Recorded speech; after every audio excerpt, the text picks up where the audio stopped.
Push the button. The button I really says it's like working. I really like his design. Oh, it's awesome. Are we ready to see if the other button works? Go ahead, hit the button. Everyone thinks because you're a zombie, you don't know good coffee. Well, they're wrong. There's only one brew that gets my seal of approval. Deadly Grounds coffee is my guilty pleasure. The aroma is so intoxicating. It brings all of my neighbors out of the woodwork. Deadly Grounds coffee. Coffee to die for and zombie approved. It's good to get a little deadly. Use the front door! Oh, they're so disgusting.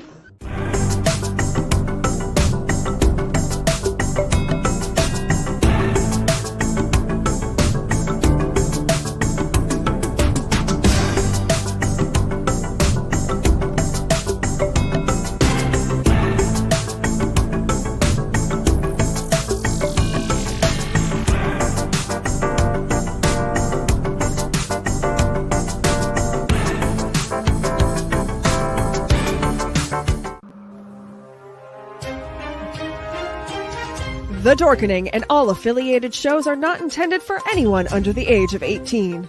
The following may contain discussions or scenes that have adult situations, graphic violence, nudity, strong sexual content, and graphic language. This show is intended for mature audiences only. Viewer discretion is advised. You're watching Tanner's Haunted Secrets On the Outline Network. What they say. Dun, dun, dun. There's a secret sound hidden deep within the center of the earth. Until you listen closely enough, you can hear it. And it sounds like razors through flesh. We are merely here to turn up the volume.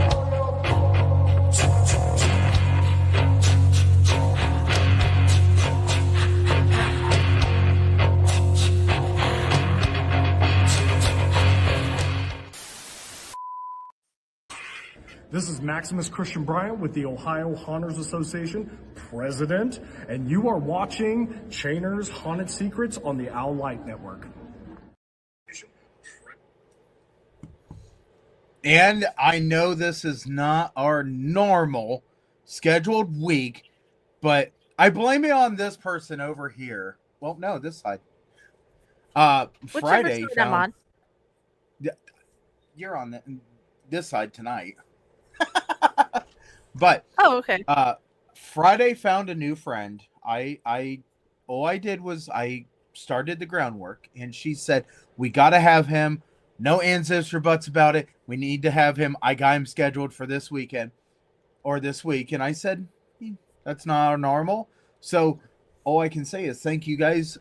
Absolutely thank you for coming on and watching us. And we have Friday, always, and we have Bill. Bill, I got to meet you at the garage or the flea market up in the Cleveland area. Yes.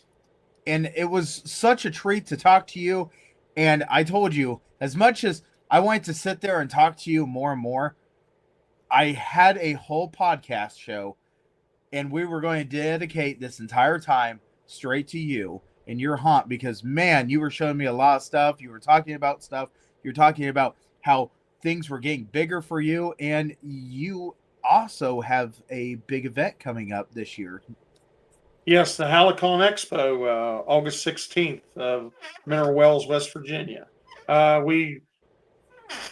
It's kind of like a very, very small Trans World or East Coast Haunters or something, but we're trying to do it for the local people to help support the local haunters and stuff there. They're always asking us for stuff to help them out, and also to support and build, knowledge of our haunt as well. And this was our first year, and we figured, it'd be a nice little thing. And it has exploded. As of right now, we have 7 Trans World vendors, not including all the other vendors that are already signed up. So we have a massive lineup. It's still growing every day. It is amazing how fast it has taken off on it. And I'm super excited, because just like when I go to Trans World, I just want to tell them to close the doors. Everything belongs to me. I'll tell you, the first year going to Trans World for me this year, and I can't wait to go back to it next year. I did not go to Midwest Haunters Convention this year. Still dealing with something from last year, but without a doubt, I love going to these conventions. And it's awesome that now something small, but yet it can be very mighty, is coming to the West Virginia area. Yes, absolutely. Because, like I said, there's not much in our area, and then of course, HauntCon and Fear Expo both shut down. Doug that owned them, so that was, and then of course we do the Halfway to Halloween in Ann Arbor. Excellent if you ever get a chance to go. Then I saw you at Halfway to Halloween at Medina. That's where we talked. So we try to hit all those little. And I'll be honest with you, a lot of times the littler shows you get the better value, and you get to see a lot more crafters that are really top notch, but they don't feel that they are, and they don't feel that they can go. They can't afford to go, or they don't feel that they're good enough to go to some of the bigger expos, and that is not the case. And you'll find that diamond in the rough a lot of times in these smaller expos and little festivals, and that's what you're looking at. And I'm always looking, and I always look for people that are around me, close to me, because I want to deal with those people, because we're all in it together. And obviously, you talk to an average person on the street and you start talking about Halloween in July, they look at you like there's really something wrong with you. But you go to another haunter, it's just like talking about the weather, right? Oh yeah, absolutely. And I gotta know, with yours that you're planning here, what's the ticket price for entry? It's $5 a person at the gate. This year we're only doing it at the gate. We'll take card or cash, but next year we will be doing it on our online ticket sales. But for this year, we really did not expect it to get as big as it's getting already. So, and it's a little too late to do that. So we're $5, 10 and under's free. We have costume contests. We have Black Magic circus performer. She'll be performing fire juggling acts. We have the Witches Coven dance crew coming in to do dancing and stuff. We have Ecto One will be there. We'll have hearses and limousines coming. We've got Surge FX. They were at Trans World. They're like Froggy Fog. They're actually they have several booths with us. They're going to be doing all kinds of lighting and fog. And Ned's LEDs from their Project Backfire from Trans World. Phenomenal. I mean, noisemakers and costumes and masks. Tay and Poplin and Brent Poplin and Crystal, they do phenomenal work.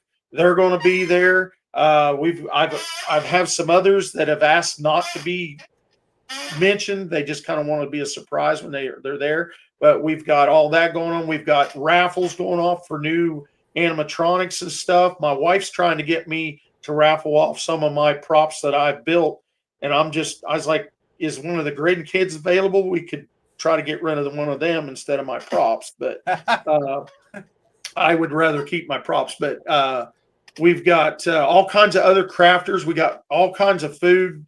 We've got Mountain State Barbecue, Morvay's Dogs. We've got Jay's Doghouse. We've got Easy Squeeze, which, oh my goodness, if you've never had a flavored lemonade, a pina colada flavored, no alcohol in it now, but oh man, she makes some phenomenal lemonades and flavored teas. That there, we've got we have an animatronic band stage that I built, which you would have in some of the pictures there, and then we put the animatronics on it. That will be out there playing music. We've got a mask making demonstration going on. We've got from home haunt clear up to professional makeup demonstration. Amy Johnson, she's out of Pittsburgh. She works in some very big haunts. She was just at Midwest and she was at East Coast. She was at Trans World. I mean, she is a phenomenal makeup artist. I mean, top-notch makeup artist.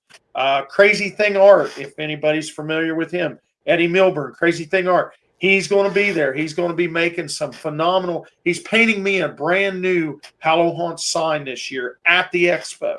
We planned it that way to demonstrate. And if you don't know, look up Crazy Thing Art, because I'm telling you, this man will airbrush freehand anything you want on anything you want. and you will not be sorry. I mean, phenomenal work. And we've got a lot of other crafters and stuff coming in, and still more coming in. We're working on it. The Baron and Cindy Knight show, they're talking about coming down and doing a podcast out of Michigan down here. The live radio that will feeds been going on and stuff. We're trying to make a full day of it, enjoyment, have a good time. There'll be a child's costume contest and an adult's costume contest, plus all the stuff going on. And if you love Halloween, you like haunts, we're going to have 2 10-minute escape rooms there. So, we're trying to make it a full day. So is this only 1-day event? It is. Again, understand it's kind of like halfway to Halloween at Medina, but we had, to be honest, we wanted to do it, and we felt like if we got 20 to 25 vendors, we're a success.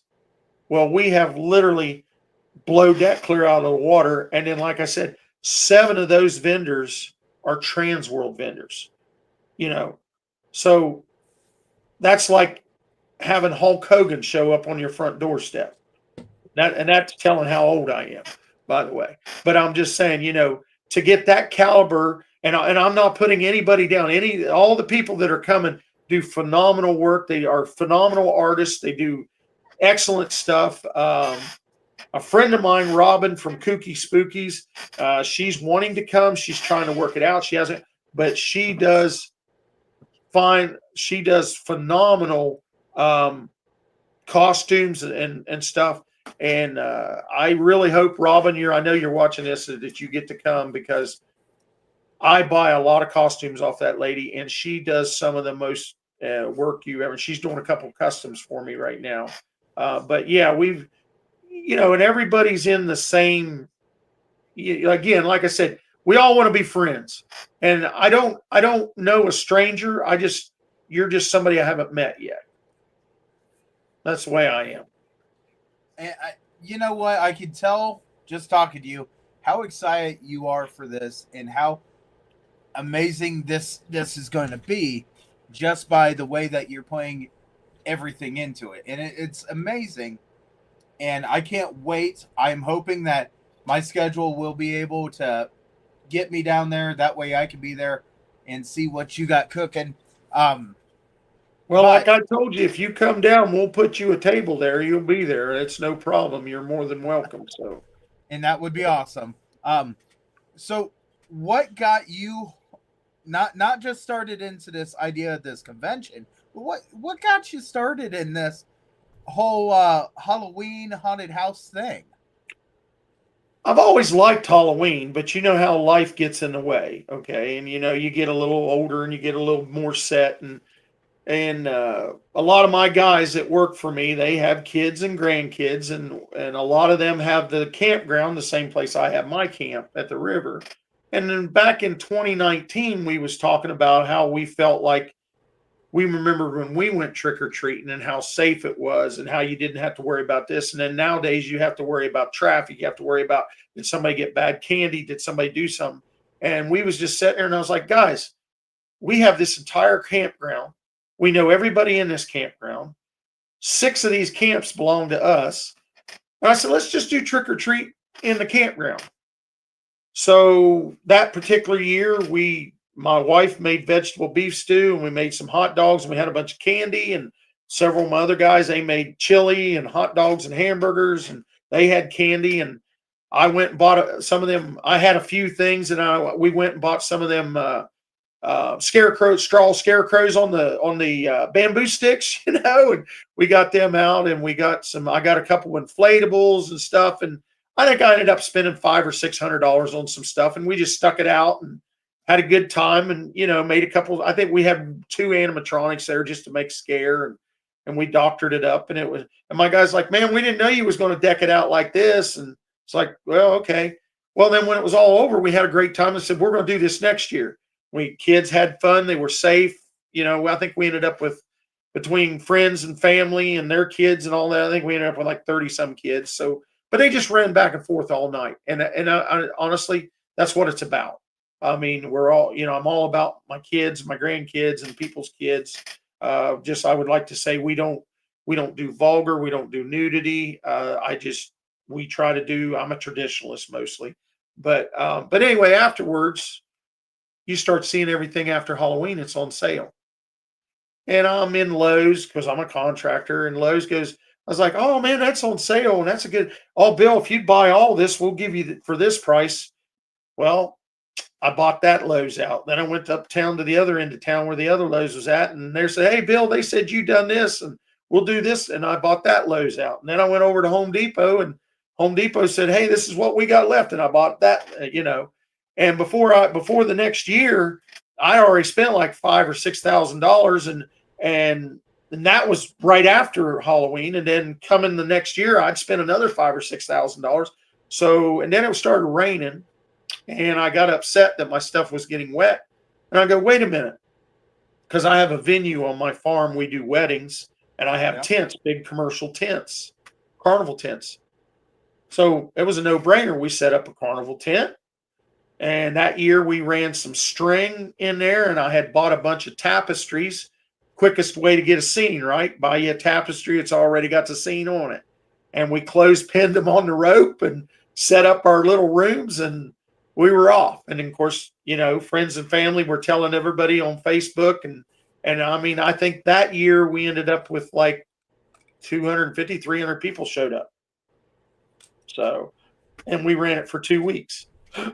And it just kind of went from there. And then every year I'd say, oh, I'm going to spend $8,000 or $10,000. And by the time I made it to Halloween, I spent 12 to 15 or 16. And then it just kept growing, and more tents and more tents and more tents and a lot more setup. And my thing is bigger and better all the time. Right. And my problem is I'm so jealous of all you other haunters that have these budgets that I know we're sitting here talking about $8,000 or $10,000, but that's spread out over the course of a year, where one of these big animatronics costs that, and then it blows your whole budget. So I had to buy used. I had to make stuff, design stuff, build stuff. And it works and we like it. And then my accountant said, you got to stop. You're so far in, and you're doing it for free. You're not getting anything. You can't write off. And I'm like, no, let's go commercial. So last year we decided to go commercial.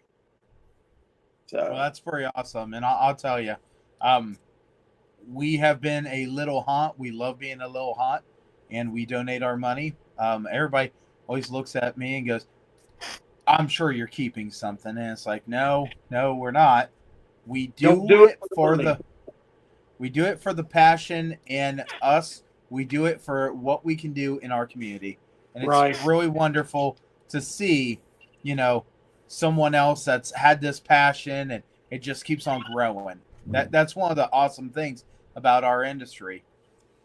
So yeah, it is. I would like to say that I have caught some flack from some haunt owners, and I'm sure you're familiar with this too, because I make sure my haunt is wheelchair accessible for everything. And I've been told, oh, I'm wasting space. I'm wasting this. I do not consider it a waste. That's been coming for every year for the last about 4 years. We have about 13 wheelchairs that show up every year. And I'm telling you, you should see their faces. And they get, and it overwhelms my heart. And I mean, I don't want to sound squishy or whatever, but when I see a kid with a face, and then a lot of these kids are in wheelchairs and stuff, and they don't get to get out, or they don't get to go places because they can't do it with a wheelchair. And I remember Bob and Jen, when they first come with their daughter, they rode up and it was raining, and we was getting ready to shut down because we hadn't anybody. And they said, hey, could we go through? And this is when we was doing it for free. And they said, can we go through? Can we get through? And I said, yes, you can get through. We will make sure you get through. And their daughter, they went through 3 times that night, and they got so many pictures, and they thanked us every up and down inside. And then they come back a few nights later with another friend that had a wheelchair, and it has just went from there. And I will always make room for wheelchairs. Space or no space. So we actually have a wonderful person, and I will not say this person's name because I will get hate mail directly at me or sent straight to my phone. But this person absolutely loves watching this show and learning about everything that is in the haunted house industry. This person lives their life in a wheelchair. Right. Unfortunately, that's how they were born, and they will never know the joy of just walking somewhere. But it has not discouraged them one bit. Now, they're not a person to go through haunted houses because it's not their thing. But they love watching this show and learning so much about it. So to hear that there is another haunt out there that's been on this show that has the capability of having people with wheelchairs, anyone in the haunted house industry that has that capability is amazing. And unfortunately, I don't have that just because I go down a hill, I do this and that. It's not wheelchair friendly. Right. Do we have the capability of getting them through? Yes. But boy, as soon as you have wet ground, you will realize the wheelchair is no go. So from my heart, thank you very much for considering those wonderful people because they want to enjoy themselves as much as everybody else. Yes. And they unfortunately in this world, it's all about convenience and money. I hate to say it, but that's the truth. And again, I'm not out to get rich by no means, are we going to get rich? But we're here to have a good time. And I enjoy when somebody likes something I made. I enjoy when they enjoy. I catch a lot of flack because I don't care if I get a Christmas gift, but I love sitting there watching my grandkids and my family and my friends that come and open gifts. I enjoy them enjoying what I get them. And I don't want this to sound like I'm trying to set myself on a pedestal because I don't. If I need something, I get it. I don't need anybody to get me anything, to be honest. But I do enjoy watching people be happy. That's my thing. I guess that's my awesome. weakness. But so, and again, and who can't have fun haunting? Who can't have fun scaring? And it's not all about scaring, or at least in my opinion, it's entertainment. Like I tell my haunt actors, if I can't scare you or you can't scare you, you say, hey, you wore your hair like that tonight, or really you come dressed like that? Make them remember you one way or another. They're going to come back. They're going to enjoy it. Obviously we want to scare because come on, we all know a good scare is a good scare. But if you can't scare somebody, just make them remember you, make them like you. Yeah. That's what it's about. That's what and of course, as a haunter and I know as a haunter, my wife, if we're lucky enough to go through a haunt, because obviously we're always doing the haunt at the same time everybody else is, she pushes me ahead, but then she gets mad at me because I'll go, oh, that's a good place for, and then the actor jumps out, or I'm looking, oh, how did they do this? I'm looking at how you built this or did this, and she gets mad because I don't walk through the haunt and get actually, I won't say I can't get scared. Sometimes I do, or I get startled, but it's very rare. I'm all about the details, and you know that as well as I do. We all go into the haunts. We start looking for details. We want to see how it was made, what they used. That's what we're after. So the last show that we actually had, we were talking about conventions, and we had a couple of people on the show that didn't know exactly what our show was, but they still came to talk about conventions. So some of their rules were don't go up to a booth and touch stuff. And that is the opposite of a haunting convention. You want to feel the texture and everything, don't you? Yeah. So then they were like, oh, well, if somebody's in a costume, you got to ask for permission and this and that. And it's like, well, that's kind of nice. But if they're in costume, they want to show you. They want that. And if they didn't want to show you, they wouldn't be dressed up. Right. Yeah.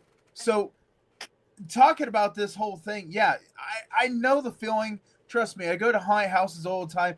And in fact, this coming up Friday, as soon as I get done measuring something, and Saturday, I will be performing at a haunted house. And I love going through this haunted house.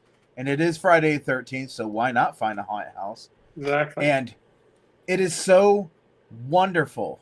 And yes, I know there was a comment wondering if I will be at Haunted Town Hall. Yes, I will be at Haunted Town Hall in Lafayette on Friday and Saturday. Me and Budsy's going to be there. So don't worry about it. I will be there. Everybody will be happy. And I will get the new prop out. But this isn't just about us. It is absolutely about you. So tell us more, or do we want to get into pictures? Because I just looked at this number here, and it's 240 pictures. Well, that's just what I had on my phone. I'm sorry. We have more. I'm not a picture taker, but yeah. So whatever you want to do, I'm here for you.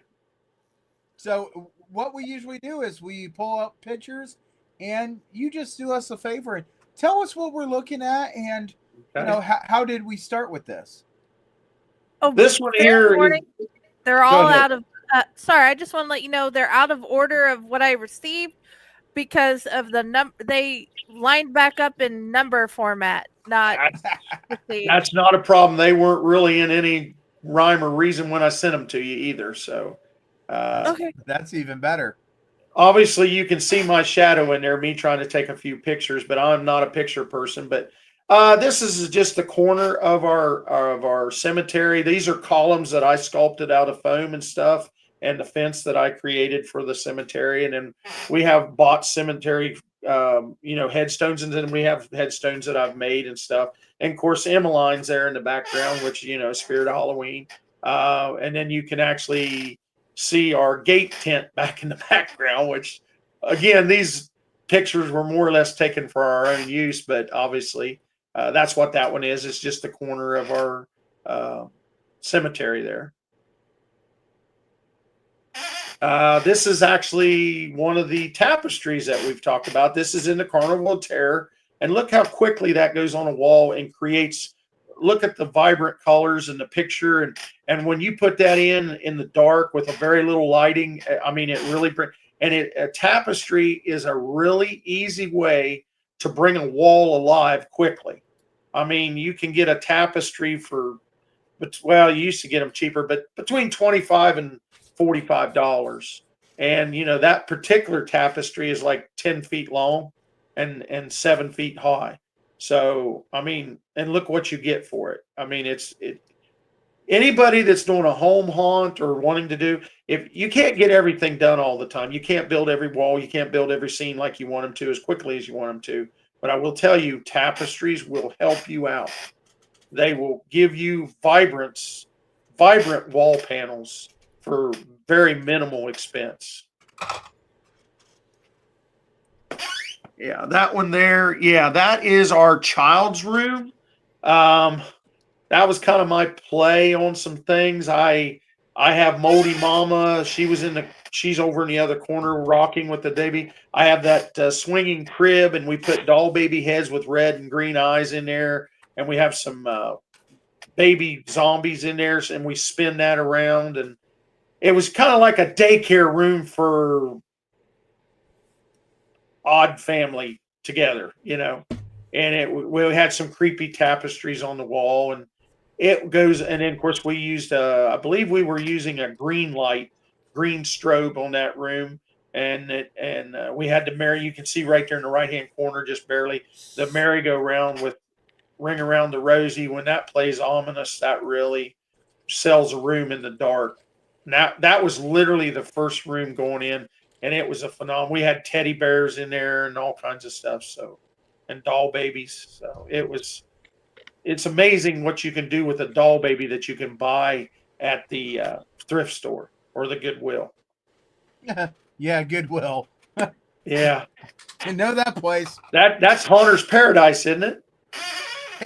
Yeah, that and we found a new one down in Dayton.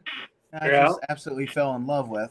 Right. This here is a tapestry that we have hung from day one that I had bought because obviously, if you haven't figured it out, I'm a Frankenstein guy. I like Frankenstein, and that I bought that tapestry. We hang that on the front of the tent. We usually have some pumpkins. That there is my youngest granddaughter, Ava. This year, like I said, she had done Chucky. But this year, she wanted to do a clown, and she wanted to be in that picture. And she is an awesome scare actor. I mean, she's been doing it for 4 years, and I'm telling you, that little girl will scare the pants off you. And she is very, very serious when she does the acting. I am very proud of her. And I'm very proud of all of our actors, but when you get a young, whether it be my granddaughter or whoever, but obviously I'm even more proud being that she's my granddaughter. But she is, all of my grandkids really enjoy acting, but I got to say, Ava and Addie are my two top actors. The other ones are do excellent, but those two, as far as the child actors, I can't say enough about them. And she likes to be photographed. So she was literally just here just a little bit ago before we started. So that is our animatronic band stage that I built last year. I tore some fencing down at one of our actors' houses, and she wanted me to throw the fencing away. And I was like, oh, no, that's gold. So I took a 22-foot lowboy that I had, and that is built to look like a porch scene. It has a door and a window, and it has a lot of stuff hanging like you'd have on a cabin here in the woods somewhere. And it's a bunch of good old boys. Obviously, we were using the Lowe's animatronics, and we even have back in the corner, we have a rockabilly from Target in there. And then they're all Bluetooth together there. And of course, I throwed a hat on the drummer and a few things, and then we played all of our music and people danced. And I mean, it was amazing how many people stayed and danced, and we just played music all night long. And it's got, you can see the blue lighting up in the top. That's LED music reactive lighting. So as it different beats and drums, and after dark, I'm telling you, it shows off really well. We will actually have that at Hallicon, playing Hallicon for us. So at Hallicon. Of course, we always start off with Frankenstein. So we have somebody that has a odd question. Okay. But how portable is this? That trailer, all we do is take the animatronics off. I hook up on the truck, and I can take her right down the interstate. And yeah, it's actually matter of fact, we've got a birthday party coming up the end of this month that they asked to rent our band stage so they could actually have a live band on it, because it's wired for electric and everything. So for the birthday party, which are a friend of ours, and we just told them, okay, it's no problem, you can have it. I'll take it to them, set it up. I built the trailer, so when I unhitch from it, so that the trailer doesn't tilt or anything, I built telescoping legs on the back of it. They go down and they pin so the trailer can't tilt or anything. And you can actually have a full band on it, live band if you want. We just use the animatronic band. And like I said, but yeah, it'll go right down the road. So it's completely portable. It's on a set of wheels. Obviously, behind the banner that says Hallow Haunts, you would see the wheels and everything. But and here is a werewolf. This werewolf is Costco, if I'm not mistaken. Last year's Costco. We drove clear up to North Canton to get that, because it was the only one they had at the Costco at North Canton. We don't have a Costco here in Parkersburg. And we called and they had it, and they would not let me pay for it over the phone. And literally I grabbed my wife and we took off and we ran right up there to get that. And that box barely fit in her Pathfinder. But in the dark, it is extremely loud. And I catch the devil all the time because my wife's like, turn the volume down. And I only know one volume on my animatronics, full. I mean, I turn them all the way up. So, but with the fog machine and I had a Nosferatu on the other side of him, and then another werewolf, and Now that is an older picture. I think that's 4 years ago. Again, where I told you I'd bought out all the Lowe's, we have like 350 inflatables. And that was in the promenade section in front of the tents, and we just had all these inflatables up, and people could see them and watch them and get pictures and everything. And that's what that is. And there's the big maple tree that's on our spot, and we've hung witches from it and everything else. So, but yeah, that was it. We did not put as many inflatables out this year because we had so many. We had the second event, which, like, again, we had 2 haunts this past year, so it took up more space that was in. But and we had the band stage and everything. But yeah, that's what that is. Okay, that is the Carnival of Terror. That event, or that haunt right there, was about 1,600 square feet, and we built the panels, and then we bought some panels off of Doug Olmaker out of Sandusky. You may or may not know him, a home haunter there. He had some of those panels. I bought all those panels off of him, and then we had to build more panels, and we built the Carnival of Terror in there, and that's where we had the Clown Carnival of Terror. That was that haunt for last year. Again, some more inflatables. I guess cute and fluffy works for some people, but I'm more gruesome. But now that one there, again, got to bring it up. I'm a Frankenstein man. That head is a bucket that I got at Goodwill for $3 of a Frankenstein. It was a flower pot. Well, if you got a Frankenstein head, he's got to have a body. So I built that body, and he is a photo op. Once I put a big tail coat on him and everything. That was when I was building him. I used foam. I used Loctite foam, and watched a lot of Allen Hops and used Loctite foam and built the body, and used PVC frame and built the arm. And then, of course, being me, I always have a hat around somewhere, usually on top of my head. So he deserved a hat. Oh yeah. And then, of course, you can see some other bodies in the background of my workshop, which is an absolute mess because I'm like a whirlwind when I'm in there working. I don't worry about cleaning up. I just worry about getting something done. That's our zombie room. That particular one right there is that actually is a very good prop that come from Big Lots. Was a very inexpensive prop. It does a really good job, has very loud volume. It does a really good job. And then right to the left of it there, which is up on the box, which you can't really see, but there'll be other pictures. That is Murder Beach Productions. I bought that off of them. They had another version of that this year at Trans World. But I bought a lot of stuff off of Murder Beach Productions last year, and they make phenomenal props. So Murder Beach Productions in Myrtle Beach, South Carolina, and that is a tongue twister when you try to say it. And they have a Halloween store that's open year round down there. And if you're in Myrtle Beach, you want to go to that store. It is a big store. Another prop, that one there, we actually bought last year too. That is an at-home store prop. He's walking his dog and he talks, and I loved it because it had the top hat, and it was very inexpensive. And who doesn't want another skeleton? I mean, to be honest, did I need him? No. Did I want him? Yes. And that's how I define everything. I can honestly say little Dante agrees. He slept with a plastic skeleton for 3 months. Hey, don't fault him for that. Don't fault him for that. I don't fault him for that. I just had to buy a new one. Yeah. Again, there's another picture of our band. If you can notice to the left there, you can see the little orange. If you can zoom in, I don't know if you can or not. To the left there, back here in the back. Now go, the other, over. It's my left. Yeah, right there, the orange head guy.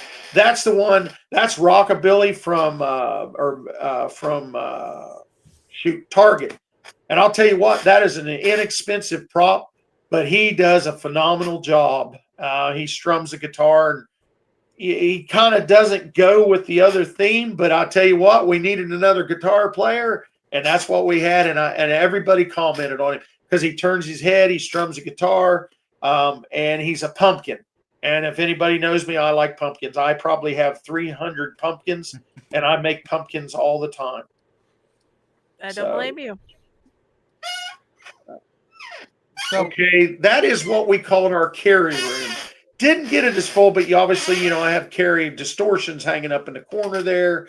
And then we have a few Spirit of Halloweens down there that pop up, jump scares and stuff. And those are Spirit of Halloween little plastic banners that, you just staple up and stuff like that. And then there is a tapestry there, but that was kind of our carry.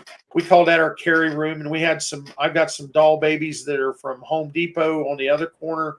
You'd walk up and they'd turn around, and then we had a shaking tree. Sometimes you like to try to keep every room, coordinated and everything going the same way. But sometimes you just end up with some stuff and you got, what am I going to do with this? So that's what we did. We tried to just kind of, and of course, we've usually got pumpkins setting everywhere. Hey, there's Carnival Barker. Now, I bought him several years ago. Love him. We had him outside the entrance of our Carnival of Terror. He's the barker telling you to hurry, hurry, hurry, step right up. And I mean, you just add to the feeling, you add to the flavor. You can almost taste it like you're at the carnival. And of course, we used caramel popcorn scented fog, and we did everything we could to entice you in to just scare the living daylights out of you. I like that. That is cool. I didn't know you could get popcorn scented fog. Oh, yes. Yeah, you can get, yes. You can get cotton candy, Caramel, popcorn, candy corn. My wife does not like swamp or the only one I will not use. I would like to say this to any haunter that's listening. The only scent that I do not like to use is when you get the burnt scent. And the reason I say that is because if you have that scent and you would have a problem, it's hard to distinguish. Exactly. You can't distinguish. So that is the only scent that I would never recommend to use. That there, I'm ashamed to say I love that print. And I literally bought that off of Temu for like $6. Oh, I love it. Now, you got it off of Temu? I must go see if I can find me one. I got it for like $6 off of Temu. I mean, and again, I love, and in the black light, it is phenomenal in the black light. And we just mounted it on the wall, to add more. Sometimes less is more. I mean, you can see that's on a black panel, nothing else around it, and it's enough. With the black light, it's enough.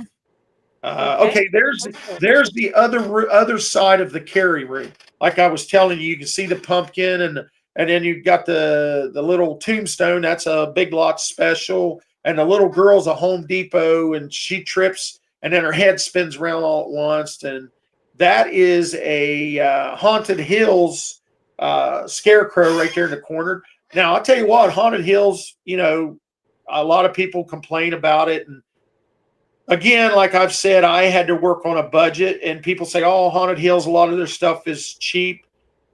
I don't consider it cheap. I consider it entry level. There's a difference. Mm-hmm. They do work. Most of them are on stands and stuff, but they do work. They do a fine job for what they are. And when you buy that as a Haunted Hill prop that's $75, $80 versus you go out and spend $400 on another prop, you can buy several more props. So, and that's one of our older props, but we still use it if it works. And if it breaks, I repurpose it, I fix it, I turn it upside down, I hang it, I stretch it apart, I tear it apart. We don't throw anything away, and I don't resell anything. Once I own it, it's mine. It's like being married. Once I've got it, I'm stuck with it. Again, okay, you see some more of our fencing and the cemetery columns, and then we're trying to get some. Now, I would like to say that the groundskeeper there from Haunted Mansion is more of my wife's idea. That to me is more whimsical than scary, but hey, I got it. It was there. We put it up. We used it, and then of course we've got the Lowe's Avenging Angel back there also. And then, we just, again, these were just more or less file photos for us. So that's what we were in that particular photo. These were all daytime shots. This is one of our older photo booths. Yeah, that is my oldest daughter and her 3 kids. My grandson, Hank, he's Captain America. I think he'd be more apt to be named Captain Chaos myself. But my oldest granddaughter there in the middle, Kimberlyn, and then that's Addie, her other daughter, and Addie is the one. But they all act, and that's my oldest daughter, Marina. She usually works the gate and stuff for me. Again, these are one of these tapestries that I bought on a pop-up tent. We set some pumpkins up, and we provided a photo op there for people to be able to get a picture, and that one was us getting a picture of them. My son-in-law wouldn't get in the picture, but that might have been a good thing because he might have broke the camera. And then I build a lot of other, which you would see in some other pictures. I do a lot of photo op stuff just so people can have pictures. Hey, that's a Spirit of Halloween last year. That was actually after we started the haunt. That got put in because Spirit of Halloween was winding down, and I happen to know the managers and stuff at several of the Spirit of Halloween, and they called and said, "Hey, Bill, we got some stuff on sale. Would you come?" And we went up there, and we ended up buying, me and my wife, I think we ended up buying like 9 or 10 props all at once. Then we had to come and put them together, and that was one we stuck out there. I would like to say it's nice. It does do the job, but I got it on a deal, so it was great. I love it. We added it out there, and it adds to it. But I would have never paid full price for it because it is a pain in the hind end to put together, and trying to keep it together. But other than that, that is that's our version of an electrocuted man. That one there is Halloween.com, I believe. Yes, we have him in a rocking chair. Of course, there's a lot of fog around him. Just to the right of him, we have, again, this is one of them rooms you put the extra things in. We have a zombie barrel there with a zombie and a gas mask. It'll be in another picture, I'm sure. But that was our electrocution man there. And we had him on a IR, an infrared beam sensor, because the fog was messing with the IR sensor. And then that's toward the end of the Hallow Haunts, or what we consider our family haunt. That was like a 3.5 for smaller kids and stuff. But if the actors only saw it was adults, they would ramp it up a little bit. That I'm very proud of. That is me that is my design that I had Murder Beach Productions do, where I used to rodeo years ago. That I wanted a gruesome rodeo clown. I told them we collaborated with that at HauntCon in February of last year in Daytona. And they loved the idea, and they made that for me, and I had them make me a barrel topper. Now, the two I have, nobody else will ever get. There's subtle differences. But they still have that in their product line. That's awesome. And, yeah, I'm very proud of that. I'm very proud of that. And I actually picked that. That's actually at Fear Expo, because they wanted to keep it until Fear Expo was over with so they could debut it at Fear Expo. That's our Wendigo. We have a Wendigo. We put a little Wendigo. Again, I got him at Home Depot. And we have a static prop that a friend of mine, Doug, had built. And he put deer antlers, real West Virginia deer antlers, on the girl back there. And she goes with the Wendigo. So, and then this past year, that's from 2 years ago. This year, we kept my son-in-law with a mask on in a ghillie suit in that scene. And I'm telling you what, it come alive. Those are me trying some masks on. I have a very big mask collection. We have a lot of masks for the haunt. I have a lot of Frankenstein masks, and I have a lot of masks that are my personal collection that I wear sometimes just in the office to scare the grandkids, but I don't normally use them in the haunt. They're just my personal collection. And that's me. Yeah. This one here, I'm very proud of. This, I got to say, that is my Reaper and my Hellhound. That's in front of my cemetery. Again, it's a photo op, obviously. You can see our little sign there, and it's in front of the cemetery. Anybody that is made out of drywall mud and toilet paper. My friend Amy Christinger of Wicked Vine Designs, she makes pumpkins, and she makes those, and she made those, and I got those off of her. And I am trying to get you to make my 5-foot pumpkin, by the way, Amy, and you know that. But look her up. She's out of Thornsville, Ohio, right there by Buckeye Lake. And she was up there. She was up there at the. She was over in the other building from where you was at, but she was there. She had all them pumpkins, the Frankenstein hits. AM's Wicked Vine Designs by AMC. I'm telling you what, you will not. That is a body and a mask. That was a generic mask that I got off of Temu. And then I did some latex and cotton and stuff, and then painted it up and redone it. And that is a zombie mask that I made custom for one of my zombie bodies. And that's what that is. That's me taking pictures.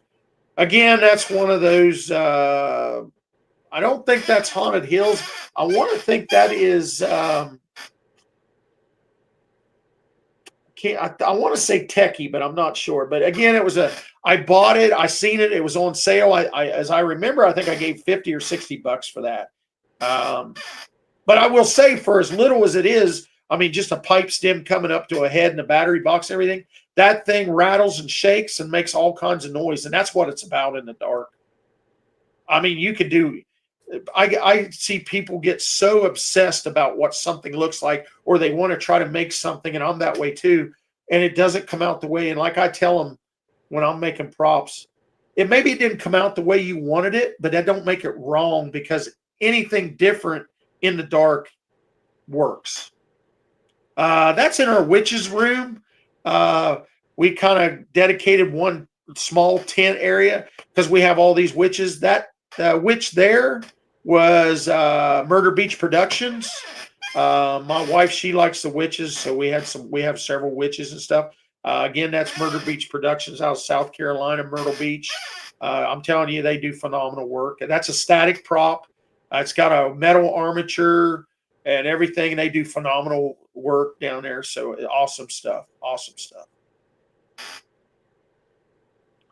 That is a claustrophobia tunnel, and I had more people. You know, I left it off the ground about 2 feet. We throwed it up real quick this year. I actually got that off of Doug Oldmaker out of Sandusky. He said he didn't want to put it back up no more, and I said, I'll take it. And I hurried up and built that and put that there, and it's actually right beside our laser swamp. But you would be surprised how many people got into that, and then I can't get out, I can't get out. And we'd finally just tell them, you just got to drop to your knees and crawl out, because I left it up so if they got scared, they could just drop down and walk out. Now, I've got a plan for it this year that's not going to be that easy for them but that thing worked phenomenal. I mean, and again, we just throwed that up really quickly. Built me a framework, put it in there, some plywood, slammed it up. We put some tape around it so kids wouldn't run around and hit the braces and stuff. But it was one of them last minute things we added. And I'm telling you, people were lined up to go through it. And then it was amazing how excited they were to go through it. But when they got in it, they got scared. You know? So one of the most unique claustrophobic sections I've ever seen, they actually had them come up to your hips.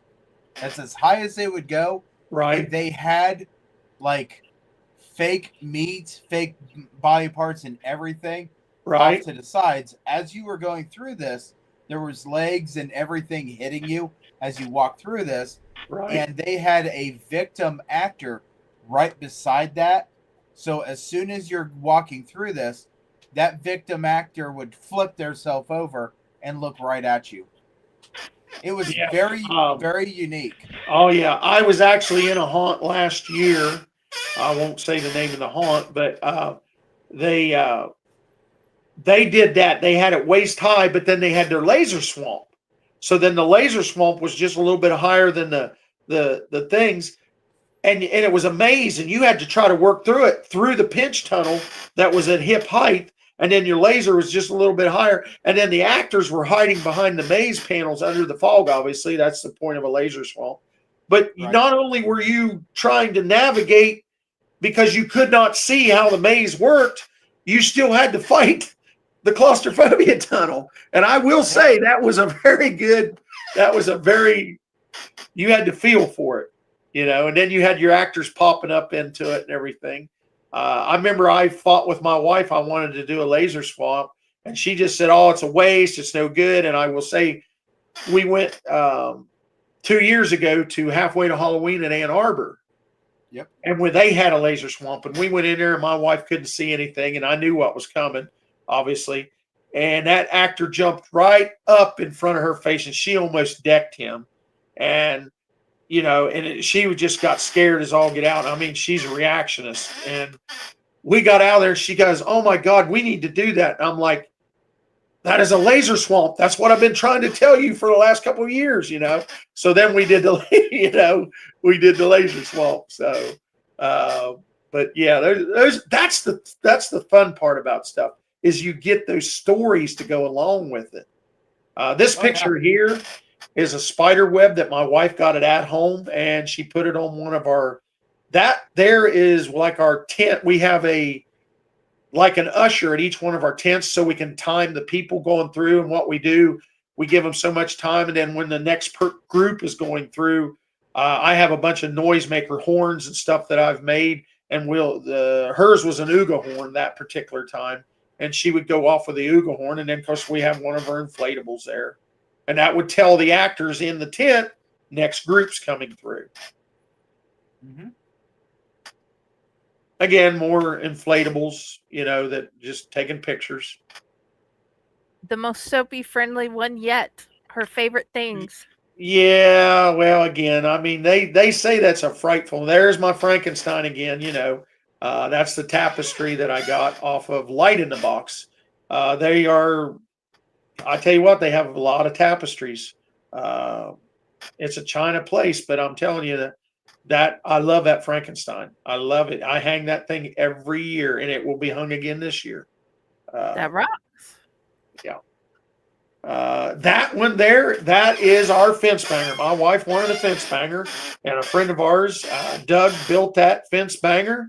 And I'm telling you what, that thing does not have a volume control on it. It is super loud, and that's the way it is. But he sits there, and Doug built that, and I tried to get him to come to HalloCon this year, but he's having some family that are sick, and he's having to help with him, and he doesn't even know if he can build any props this year. But he did a phenomenal job on that. That sets out, and I mean, that isn't often. Then, of course, you've got that is a Home Depot back here in the back on the right-hand side. But yeah, that fence banger, he is loud.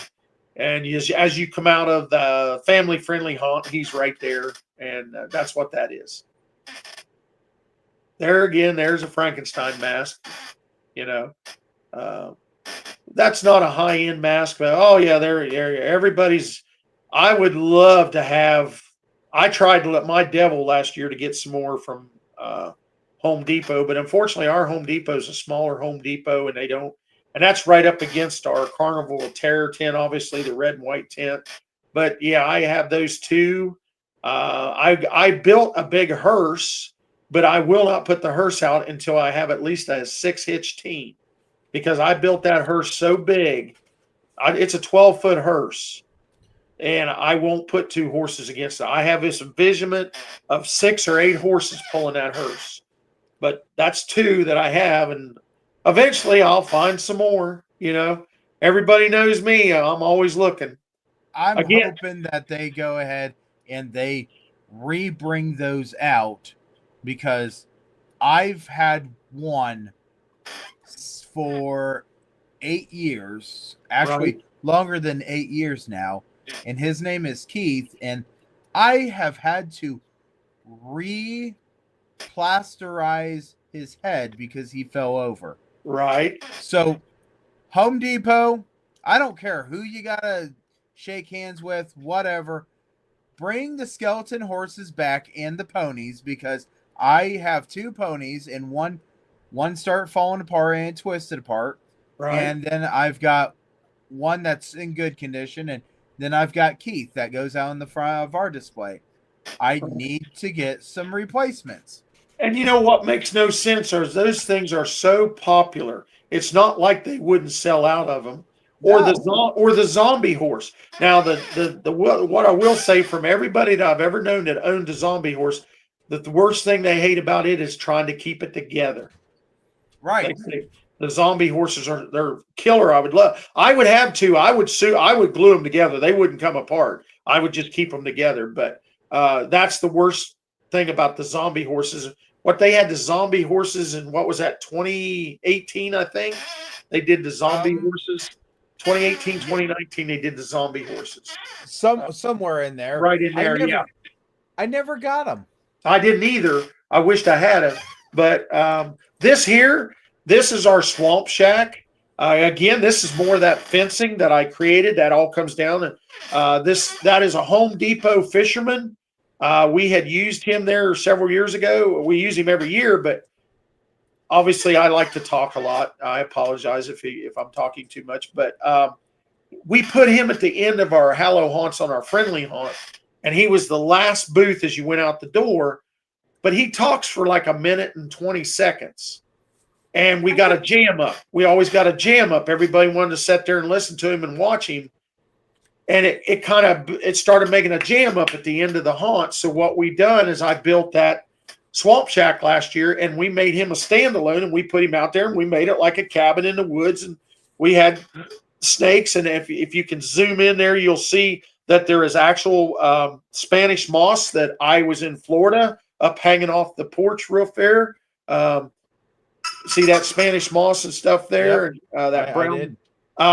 I was actually in Florida. I will tell you, if you put trash bags full of Spanish moss in your duffel bag and attempt to get on the plane, you will go in a special room. You have to do a little bit of explaining. Fun fact here, if nobody knows, Spanish moss will not burn. Just a little fun fact there. Spanish moss, no matter how dry it gets, it will not burn. That's interesting. So, and we done our little shack there, and put our man there. And we had a friend of mine has bamboo, and we made some bamboo cane poles there. And then we had the local boys there playing on the porch, and milk cans, and a bunch of skeletized animals. I had the snake above his head because he's after the fish that's hanging right there, And then we had some ivy hanging off there, and I put some, just what you would expect to see in an old cabin somewhere, in the swamp. And that will be in our Trail of Terror this year. And we're adding more to it. And I'm not going to tell you what, you just have to see it. But I'll tell you what, that goes off really well. That we had people loving taking pictures of that thing. And just for some old fencing.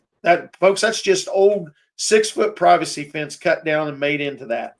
And it's amazing what you can do, budget wise. But people are getting more aware of people using that. There again, there's my so they're wanting to sell you their rotten fence instead of give it to you. But again, there's my rodeo clown, my gruesome rodeo clown, and I love him. I debuted him in a corner by himself. I kept it minimalistic. I didn't even put anything around him other than one little picture there. I just put him there and put a black light on him, and he was phenomenal. So we're at the point here that we got to take a small little break. Okay. We got a 3-minute commercial break, and then we'll be right back. And then we'll get back into this photo, and we got plenty of other photos yet. I don't know. I don't even know if we made it halfway through the photos. I doubt it. I don't know. I don't know if we can make it through all of them in this episode. Right. I understand. But guys, they are all in the group. I made sure to post them all in the group to help you guys know, you need to go to Haunted Hollow. Hallow Haunts. Or Hallow Haunts. Dyslexic, okay? I am dyslexic, forgive me. Hallow Haunts. It's Hallow, H-A, not O, please. I don't mean to correct Hallow you. Haunts. There you go. There. We're Hallow Haunts. Yeah, we are. Follow the link, please. Yes, the link yes, and it'll help you phenomenal. get there. So we're Okay. going to take our commercial break, and we'll be right back. All righty.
Greetings and shabebans. We are the Retro Reductopus Cephala Podcast, a long-form bi-weekly show that celebrates all the things that made growing up awesome. Yeah, that sounds good, but I don't know what all those words mean. I think what Parasite Steve's trying to say is that on Retro Reductopus, we explore a range of retro goodness, from toys, video games, and movies, to cartoons, and even snacks and school lunches. Oh. And we do it all with a positive spin, a slew of killer guests, and some very adult language. And you know what else is cool? No. This crazy show is part of the Your King Podcast Network with new episodes every Tentacle Tuesday. What's that? And if waiting 2 weeks for a new episode gives you a sad, know that we drop bonus episodes all the time, like the off-format Crow's Nest and an interview series we call The Brig.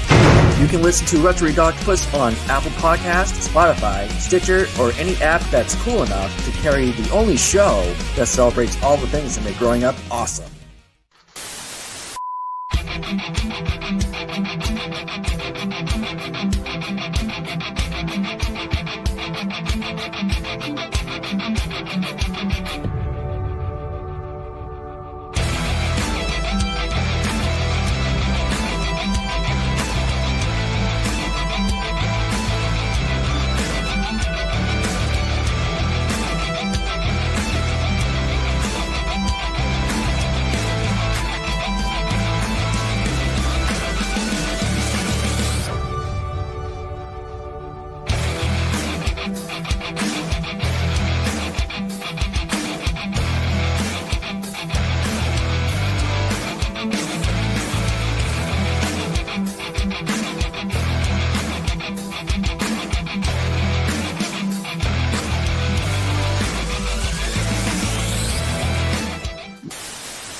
Isn't that a beautiful picture to come right back and see?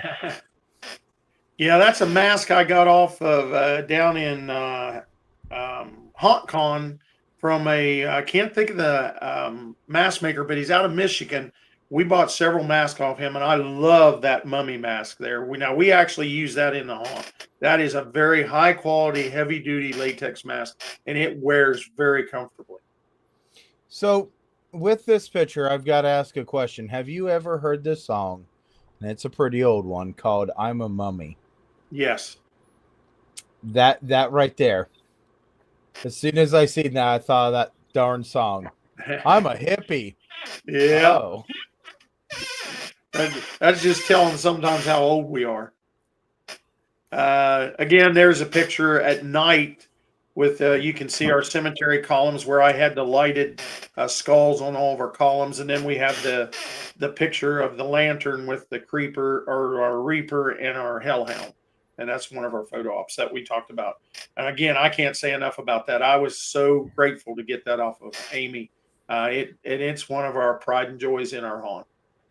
It's even cooler in the dark, man. Yeah, it does. And then I took a little voice box that has an IR sensor on it and stuck it in his hand and made a roaring sound out of it. So when you'd walk up to get a picture, it would go off and make a roaring sound. It does real, again, that one there is a Spirit of Halloween. I believe, no, that's, I think that's Spirit of Halloween there. But that's in our zombie room again. That's another animatronic zombie.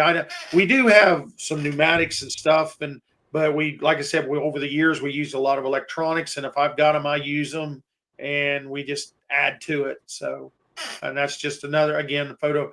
Now that was our that starts into our spider room that we did this year. It was the first time we ever did the spider room.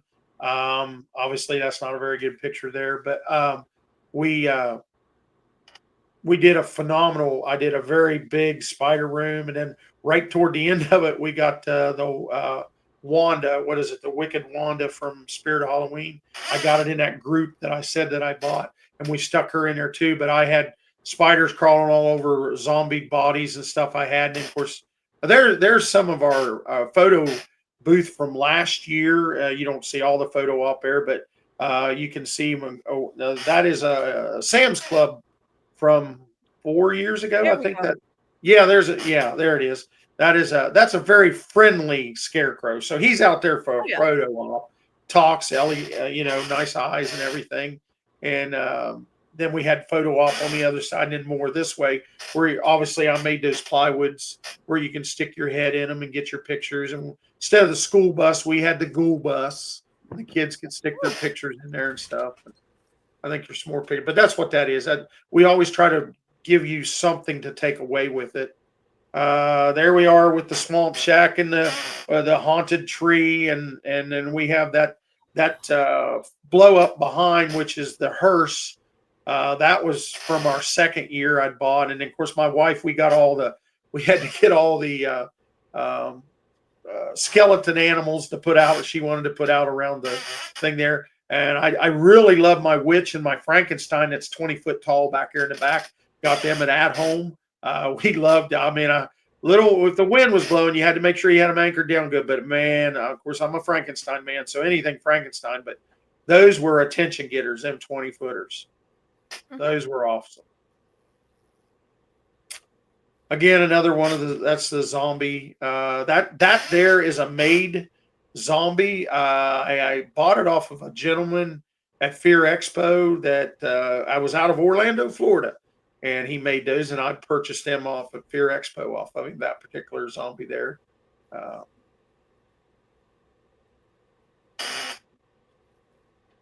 That's just me being a little, that's one of the skeletons that we just basically put in there for background effects, just a standard 5-foot skeleton there. Another picture of the swamp shack and the witch's cauldron and stuff there that we got there. Some witches. Okay, another one of the witches in our witches room, and then we have you can kind of see, we just take a table there, and we kind of add all of our little knickknacks and our mirror on the wall there that talks to you, and we had some other talking things and light up candles, and then you can see again, we use the tapestries in the background just to make some quick.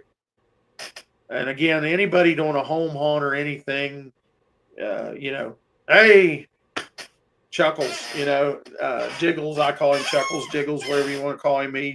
I love him. He did a fine job there.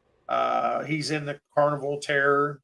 That's our butcher's room. I actually have 2 of those butcher pigs, and then we had things hanging on the wall, and then we kept an actor in there with a sheep's head on him, and it would be laying down, and then you walk by and you jump up, and man, the butcher's room went off really well. Minimalistic. We had some things hanging, and then we had the 2 butcher pig animatronics going, and then you'd see the person just laying down, and you thought, well, it's just part of the scene, which it was. But when you walk by and they jumped up, that's when they got you. So more of the cemetery again, just a different view, trying to pick up all the different angles. There is in the Wendigo room again. That is the static prop that our friend Doug built, and he used real deer antlers in it. And she's just a static prop that he did a phenomenal job on. And we kind of treated her like a little bit of a sprite or something, but with the horns, we let her tie in with the Wendigo there, and she did a phenomenal job. And I don't know if you can look down in the lower corner or not. There, you see the roof. That is man's best friend, Spirit of Halloween, the dog that jumps out of the box. Let me tell you what, Bubba, that right there is worth your money because that will get you a scare quicker than anybody, anything. Let me just go on to say that Spirit had a home run when they introduced Bubba. Yes. When they came back and said, we're getting rid of Bubba, people argued with Spirit. Bubba returned the next year, and they had redone it just a hair where Bubba holds up. I think my haunt has 2 Bubbas that are in 2 different spots. Right. And I think we have one that is brand new in the box, just waiting for the opportunity because, Bubbas are one of those things that they never fail to get a reaction. They never fail to get a reaction. That was daytime when you take the heads down and turn the lights off at night so that the skulls don't get blowed off again, just taking another picture, different version of the cemetery. That one there, that's the blow. That was the second year I bought that off of Amazon, and I love that hearse. It lights up and flames up and everything, and it's starting to show some pretty good wear after 6 years, but I super glued it back together and still used it last year. But that was a very good hearse. Flaming hearse. That might be the first time I've ever heard somebody say, I have an inflatable and I just glued it back together. Yeah. Yep. Just take you some, use material glue, and it'll glue that fabric right back together, and you're good to go. So that obviously, hey, we all know who that is. Shorty there with, outer. Shoot, I'm rattling too fast. But anyway, it's a Killer Clowns from Outer Space. Yeah, Is that Killer Clowns from Outer Space. Yeah, and then I got. What are you going to do? Knock my block off? Yeah, and I'm lucky enough that I have both sets of hands for him too. Ooh. Yes, because you can have a set of hands or you can have the boxing gloves. But a lot of people usually lose one or the other. But I have both sets, so I really like that. That one's there more in the spider room. You see one of our zombified bodies hanging there with the spiders just feeding on him and everything. So That's what that was. And it is amazing how many people are terrified of spiders too. Those are some more clowns right there in front of the Carnival Terror, and you can back in the back you see more of the photo op. I would like to say I'm fairly proud of this stake right here to the right, which you only see the back of the skull head here on the black pipe.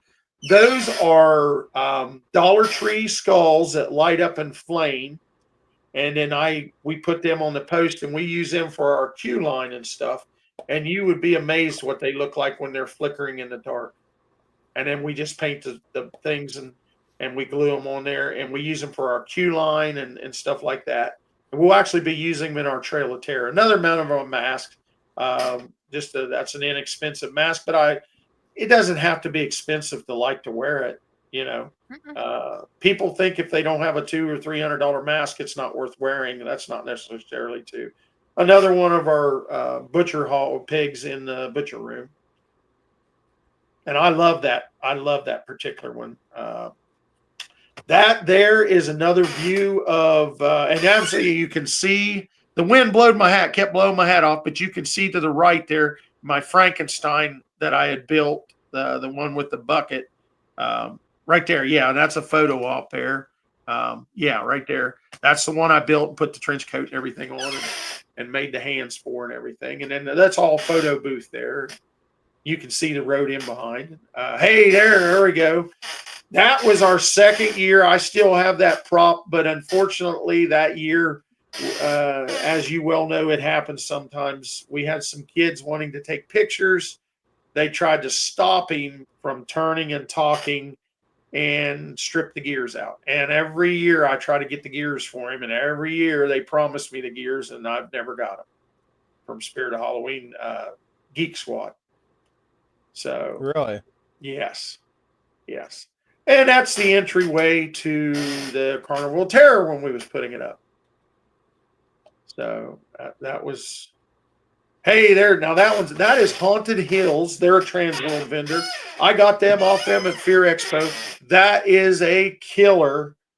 That's in our medical room. And it has firecrackers in the chest and firecrackers in the head. And when it's dark and that red firecracker's going off and cracking, and he's a pneumatic bouncing up and down off that table, that is a, usually we have an actor like dressed up like a zombie doctor or something behind the table standing there.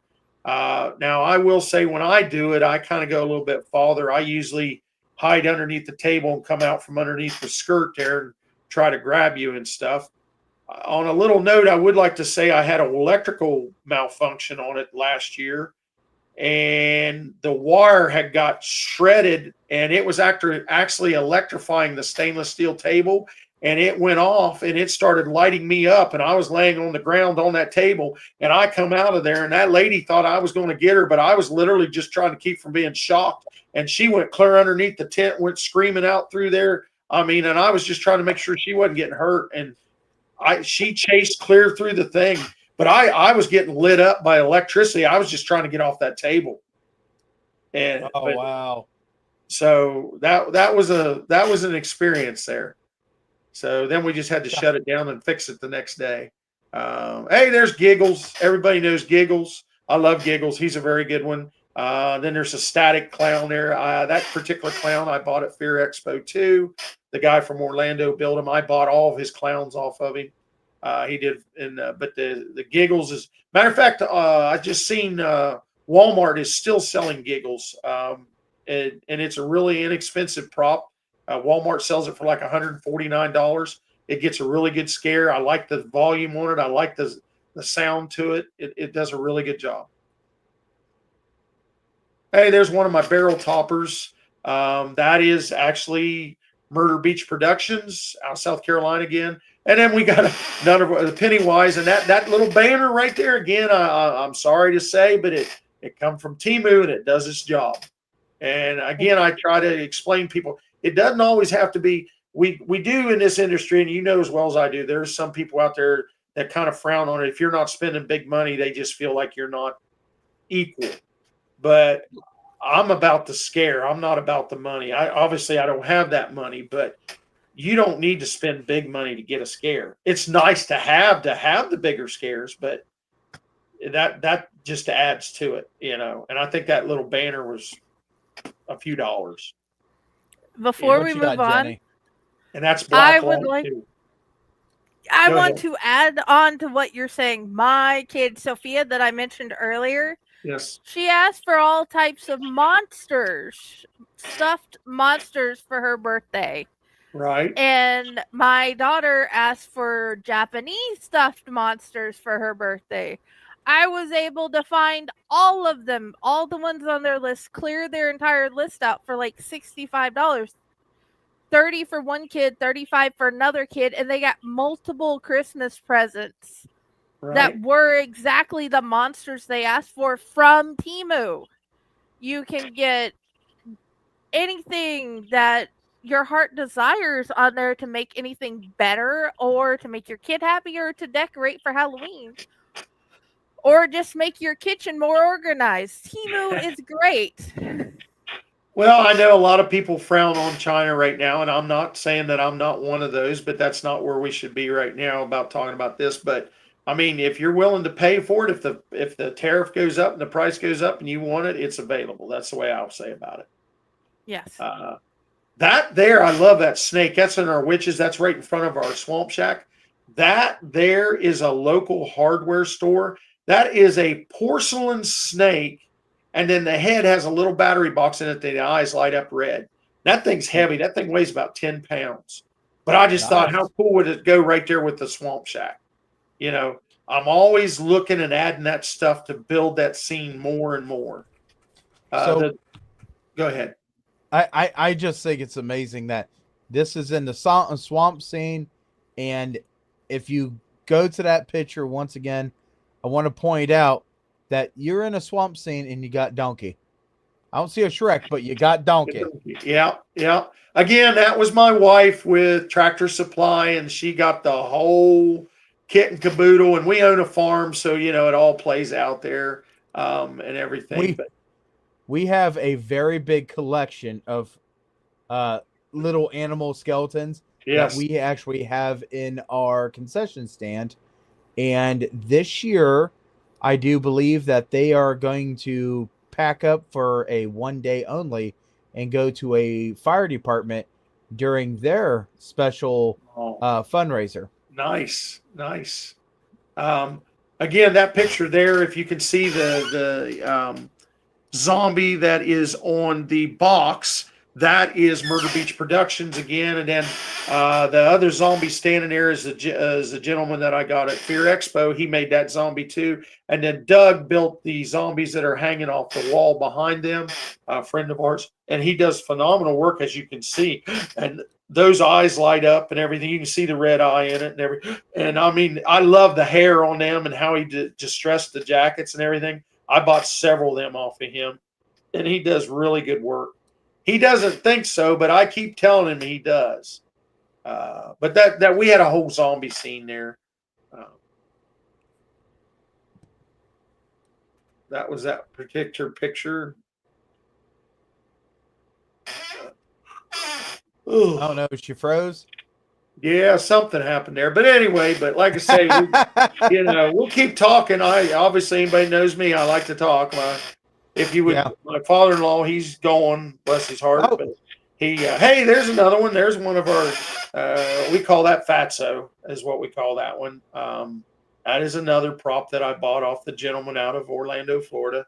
That's in our Fear, Carnival of Terror. Again, you can see we took some of my black panels and I just took spray cans with UV reactive paint. And I'm telling you what, that don't look that much. But when you put the black light to it, it is amazing at what it does. And I'm sure in there somewhere you have a rattle can of a monster I made, which I just felt like I had a wall and I need to put something on it. And I just took some UV reactive paint in about 15 minutes. And there's the butcher room again. Have you taken any of these bright colors, put black lights on it, and got like a pair of 3D glasses? Have you ever done that? No, I have not. Turns out really, really awesome. Different color shows different depth. Really? Yep. I did buy some Chroma Def panels this year at Trans World. I'm waiting on them to show up, and you got to use 3D glasses for them. And I was going to try them out, and then I actually have. Was you at Fear Expo last year? No. Okay. Do you Stewart-isms? Stuart Smith. I bought an entire black light 3D panel system off him out of Doug up in Doug had it in his haunt up in Grand Rapids, and I have that entire black light 3P panel system. I have like 60 panels we're going to put up in the haunt this year that I bought 2 years ago off of him, and it is amazing. He does, he goes to all the haunts. Stuart does, and he does awesome work, just massive work. And that black light and that 3D depth, it just looks like you can stick your whole hand right back into the picture. Right. I mean, it brings it to a whole new level. So, and I'm excited to when we get our 3D ChromaDef panels, but you have to use glasses with them. But I want to see how they're going to go, and we may purchase some more. They're out of Pittsburgh, so. But yeah, of course we got our Hogs head right there, huh? May I interject two things? Sure. I've been having thunderstorms a lot today, so everything I may end up disappearing again. And number two, I'm enjoying listening to you tell me about these things. That is the whole reason why I wanted to invite you here, for you to tell me all these amazing things. So please don't feel like you need to apologize. Well, my wife stopped up in the intermission there for the commercial, and she said I'm talking too much. So this is part of the show, and this is why we do what we do, because not only are you talking about your haunt, you're talking about many different things in the haunted house industry, being the vendors. What kind of vendors have what? Where do you find stuff? Because a lot of people just go and say, "Oh, I went to Walmart." Yeah. Okay, I went to Lowe's, went to Menards. I got a pack of this. I went on to Amazon. There are so many people that when you sit down and you have a conversation and you say, "Hey, I went to a convention. There's a haunted house convention. What is wrong with you people?" Yeah. We love going to it and seeing what's coming out. And even though that my pocketbook can't buy a distortion, does not mean that I do not like looking at distortion. I love looking at many different stuff. Well, that's not necessarily true. Distortions in their Legend series, the flatback Legend static props, those are very affordable. Those are very nice. And I actually developed, I guess I'm going to toot my little horn here a little bit, because I have several of them because I love distortions. I have the Werewolf Legend. I have the monster. I have I have their version of the Frankenstein Legend, all that. I love them so much, and I wanted to get more out of them than just a static prop. I actually built a pneumatic mechanism base where I can run it, and I can actually get an action out of it, and it sets it off, does the action, and then has the sound to go with it. And I showed some friends of mine that has some haunts, and they've been blowing me up to build them some. And it literally allows that static prop to become more, as the way I would put it. And I'm telling you what, it is. And I just did it for myself because I wanted more out of them, because I was like, I'm not getting the use that I feel that they're deserving out of them by just being a static prop in the corner. And now they actually have a motion to them. And then, of course, they go off with the sound and everything. And then, as well as I do, a subtle movement when you don't expect it is going to be. And I mean, and I've built that framework, and I've showed it to several people, and I've been asked to build several of them. I haven't decided to actually do that because that would just be another thing that I would have to do. Right. But I do have them for mine, and I am building several more. And I've actually bought, and I literally got told today on my phone that my electrified zombie will be here Friday that I bought from Distortions at Trans World. And I'm so excited about that because, he was a construction zombie that's being electrified and being a construction worker, and it plays right in and go right in our zombie room. I know that a lot of props come in and you just stare at them. When you stare at them, you're like, I feel like you can do more with this. Right. And there is a place in Ohio called Otherworld. And Otherworld is actually created by a whole bunch of people that did haunted houses, and they made something that was not haunted, but they took different stuff. Like there's a animatronic that used to be a mannequin animatronic that they turned into a queen spider. And I can tell you from the way it moves what it used to be. Yeah. But never underestimate the capabilities of what you can see and what you can do. There's groups out there, companies out there that will give you parts and pieces. They will sell these to you to make items better in the movement, and they actually have a catalog. And it's busting my head right now because I can't even think of who it is, but I know that there's a whole catalog, and I've actually got it upstairs, and I cannot win to think. I would love to have that catalog. I'm not familiar with that. My wife gets so mad at me when I take a prop and start changing it. Well, you went to Trans World, and you've been to these other conventions. They are one of the places that this company goes to other places. Fright Props. Thank you. Oh, yeah. Yes, Fright Props, yes. Fright Props actually has a catalog that. Yeah, I when do you go have to the Fright conventions- Props catalog. Yes, I do have Fright Props. I buy quite a bit of stuff off Fright Props, actually. Right.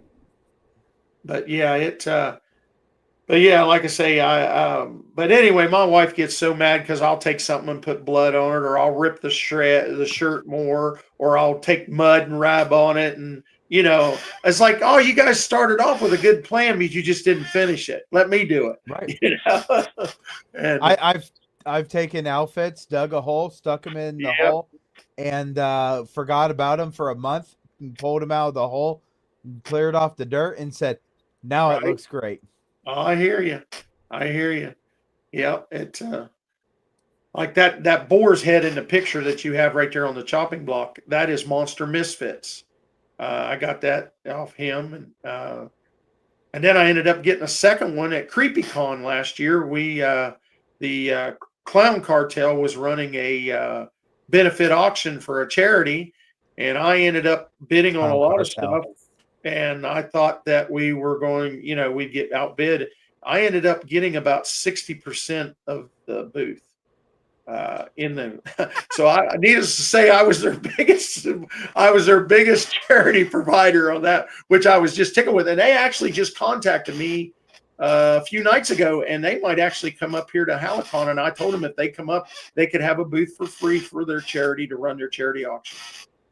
So I was waiting for one of our haunter guests to come on here and bring up the Clown Cartel, and you are the first one to bring up the Clown Cartel out of a whole season, and now we're in the second season of the show. You are Right. the first person, and I waited, and I have not mentioned it or anything. So thank you for bringing up the Clown Cartel. Oh yeah, they're awesome. I'm telling you what. Now they're everywhere and they're awesome. I mean, it's amazing. I do not know if West Virginia has but I know Tennessee does. I know Georgia does. I know Florida does. I believe Kentucky does too. It might be part of Tennessee. I'm not sure, but they're phenomenal. And then they were actually inviting me back to CreepyCon, but I told them. Being at the 1st of August, right before our HalloCon 3 weeks away, I just didn't feel like I could actually get down there. Right. And that's that one there. My daughter actually bought that one last year for me. That's Spirit of Halloween.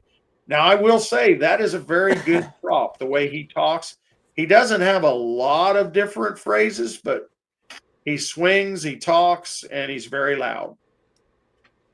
A little difficult to put together, I will say, but that is a very good one, especially in the dark. There is a Spirit Halloween animatronic that I cannot deal with, and it is the scarecrow that's got a knife in one hand and a farmer's head in the other, and he talks, the farmer talks, and when I was scaring, I got stuck right beside that thing, and I had to listen to it go, the farmer and the doe go straight to hell on repeat. Yeah. And finally unplugged that thing, and the guy that I was working for, he looked at me and goes, "Oh, what happened? Somebody knocked the cord out?" And I said, "No, I unplugged it. I cannot stand hearing this thing over and over and over again." And he goes, "Well, it's a good distraction." I said, "No, my chainsaw is a good distraction. That is annoying."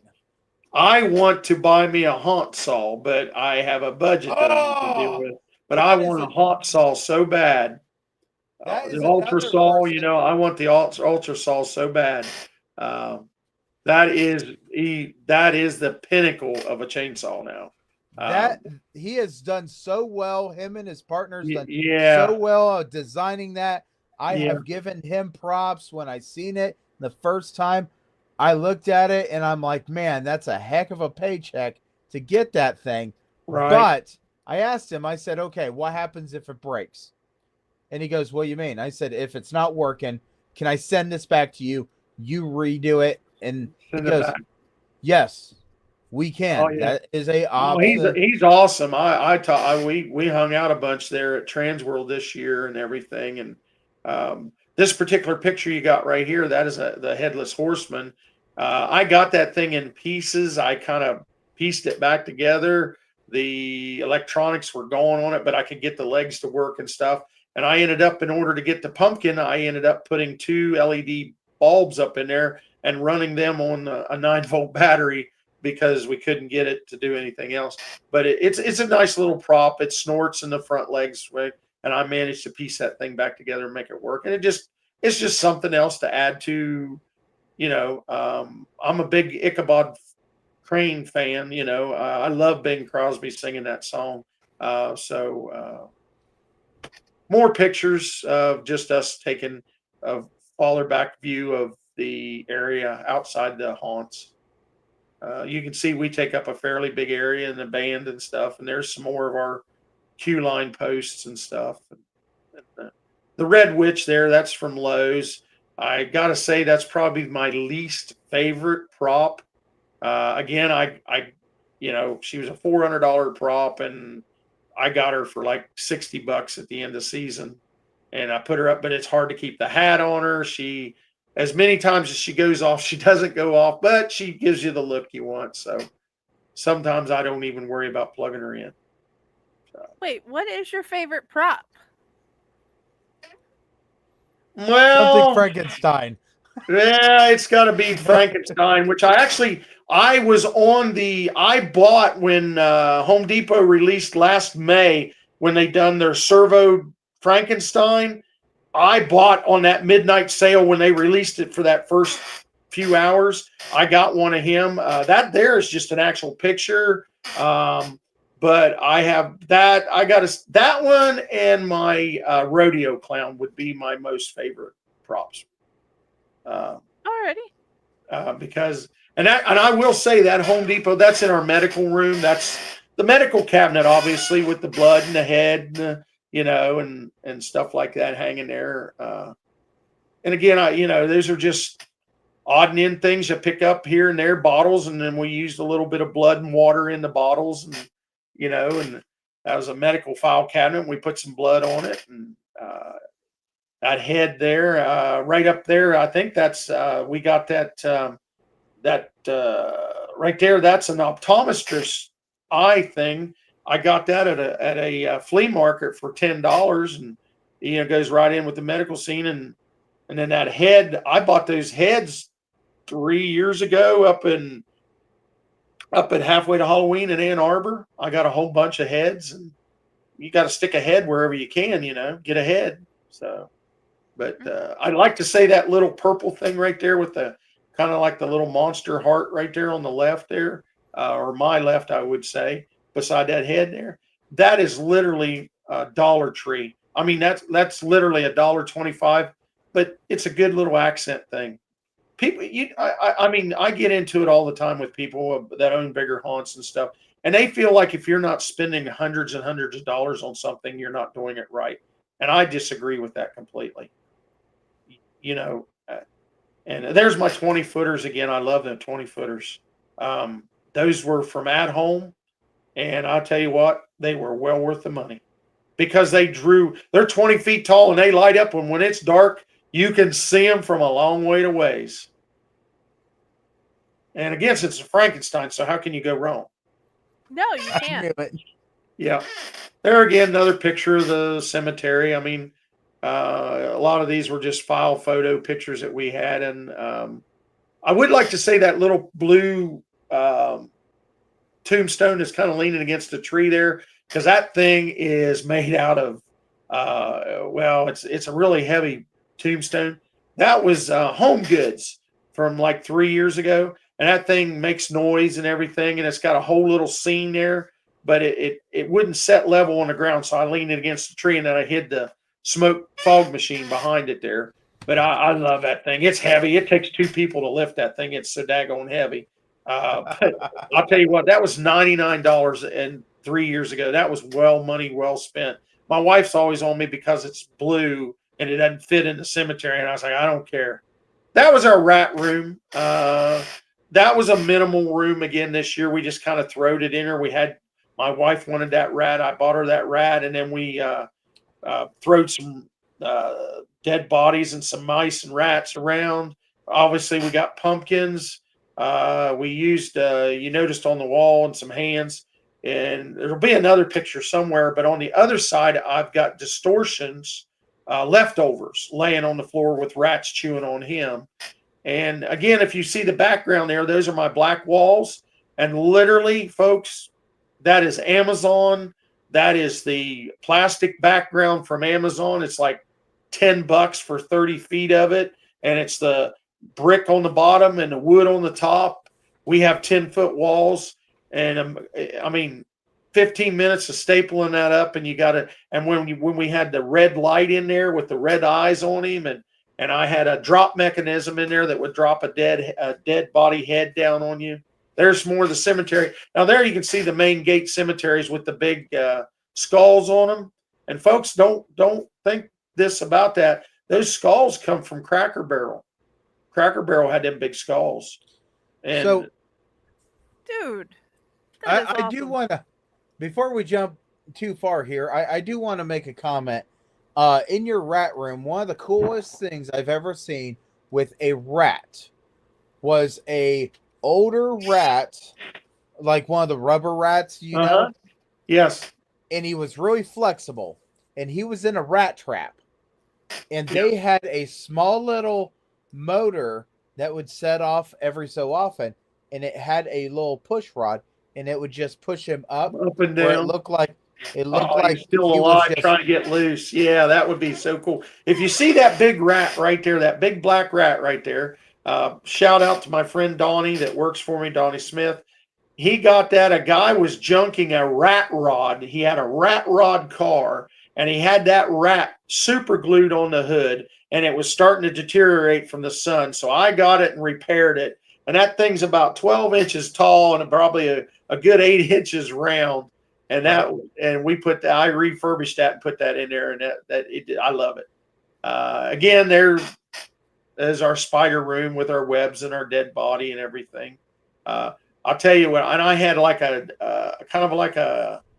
one of the Christmas light disco bulbs turned upside down in the ceiling, and then putting on top of that with some black light in there. And I'll tell you what, it made that thing scary. And then and then we had the jumping spiders from Spirit of Halloween in there, getting you from both sides. And then we had the Lowe's big orange spiders that and then we had them hanging from the ceiling like they was coming after you. So people actually come back out of the haunt and refuse to go through the rest of the haunt because they wouldn't go through the spider room. That one there, that is a Haunted Hills little giggler clown. I think that thing's like $60. It hangs on the wall, but it makes a lot of noise and talks. And again, like I said, guys, I'm all about getting the bang for the buck. When you have little to no budget, you know, and I know people sit there and say, well, he's talking about using $8,000 or $10,000. But honestly, if you're doing a big haunt, you know how fast that goes away. And that's not, that's another prop that we got. That one I think my wife got that one at a yard sale, if I'm not mistaken. And it was just in the, pictures. Yeah. That one there, I love that one. Matter of fact, I was just talking to Chris up at Halfway to Halloween. That is Chris with Decompositions. And I know, and I tell you, we bought more stuff off him this year, and I'm trying to talk him into coming to Hallicon, and but he thinks he's got a conflict of schedule there. But I'm telling you, we love that. I mean, you put a light up in the jack-o'-lantern, and and you can see the green, but it's all light reactive, and you shoot a black light on that. That little goblin, I'm telling you, that's in our witch's room. We just stuck it on a barrel there, and you can see our witch tapestry behind it. Again, those tapestries, folks, I'm telling you, they do. There's another tapestry right there. Just so you can see the full tapestry. Yeah, exactly. I clicked too far over here, and it just decided to go forward. Up another one. Yeah, but yeah, and we just put some spider web, and of course you can see I even got black pumpkins, and and then right beside it there's the witch from on the right. On my right would be the witch from Murder Beach Productions. You can see the apple bucket and everything there. So, but I'll tell you what, Chris with Decompositions, I'm telling you what, that man knows his stuff. And we just bought a bunch more stuff at Halfway to Halloween off of him. So. And there's one, again, a tapestry in the Carnival Terror. That's like a door tapestry. I mean, you think about that. That's just a 36-inch tapestry. It goes on the door. But look at it. I mean, it just adds to the room. And I mean, it's minimal. I mean, so there's so many ways to do it, and there's no wrong way as far as I'm concerned. Now, there'll be people tell you otherwise, and I'm sure you're aware of this too. But to me, it's all doable. That's one of my. That is a Reaper, and that one is several years old. I can't remember. I want to say 3 or 4 years old. But that is one of my favorite. He's very loud. He twists. He holds the lights very bright. We usually have him toward the entrance of the family-friendly haunt, and I love that. And it was, if I remember correctly, I think we got that at Walmart. And I'm telling you what, and it was like $99 when I got it. Obviously, you're not anymore. But I'm telling you what, that is a phenomenal prop. You can see how his chest lights up in his face, and then Lance and he moves and he swings. I'm telling you what, the kids, they just stand there and stare at it. It is a phenomenal prop. So I do got a question here. Yes, do sir. we have any questions from Dante? We have multiple questions from Dante. He found out that he's a builder when he was talking to me, and he's like, I have, what does he build? Does he like clowns? And obviously you like clowns, so yes, I have his questions. Okay. So we've got a segment of our show, and we're going to go ahead and do this one, and it's all about questions by Lil Dante. His first question was, did you build a teddy bear prop? I have not. I actually do have an 8-foot stuffed teddy bear, and our plan is to take the stuffing out and have it in our the children's room. And we're actually going to try to have an actor in it, and you'll just see that big 8-foot teddy bear there. And then as you walk by, he jumps up and gets you. You wouldn't expect to have an 8-foot teddy bear jump out at you. But I have not. Right. But that's in our plans. I'm giving my secret away, but there you go. Use it. But okay. I mean, if you're lucky enough to have an 8-foot teddy bear, that's what I do with it. No, most of his his biggest teddy bear is like 2 feet tall. So. Right.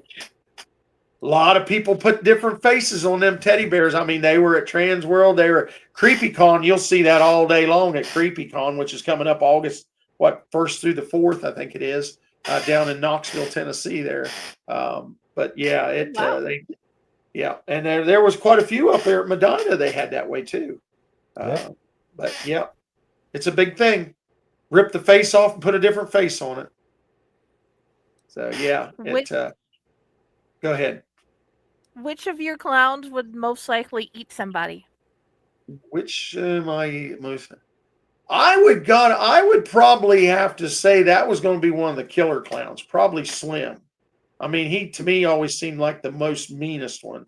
The killer clowns there. Maybe Giggles. Giggles, I mean, when Giggles goes off, if you've ever seen Giggles, his eyes get real big and his jaw drops down and you have all these sharp teeth. So I Giggles could do it too. So, yeah. Would you add a killer train to your haunt? Well, oddly enough, which I do not think you have a picture of that. I don't remember sending a picture. I actually built a trackless train 2 years ago for Rod to give rides at our haunt for the kids. I built it from scratch up. I welded everything up, put a 22-horse twin cylinder on it and everything. And I have a full trackless train. It will be, as long as I have enough help to get everything done, it will be at HallowCon giving rides. That is awesome. I sculpted every piece of it in foam. Then you aluminum foil it. Then you fiberglass it. Then you body putty it. Then you sand the living daylights out of it. And then you paint it. And I've got the brass bell. I've got the train horns. I built a triggerable MP3 player in there. I have 18 triggers to play different songs, different sounds, whatever, or built a console. And then my cars hook up, and all my cars have LED music reactive LED lighting. The engine has LED lighting.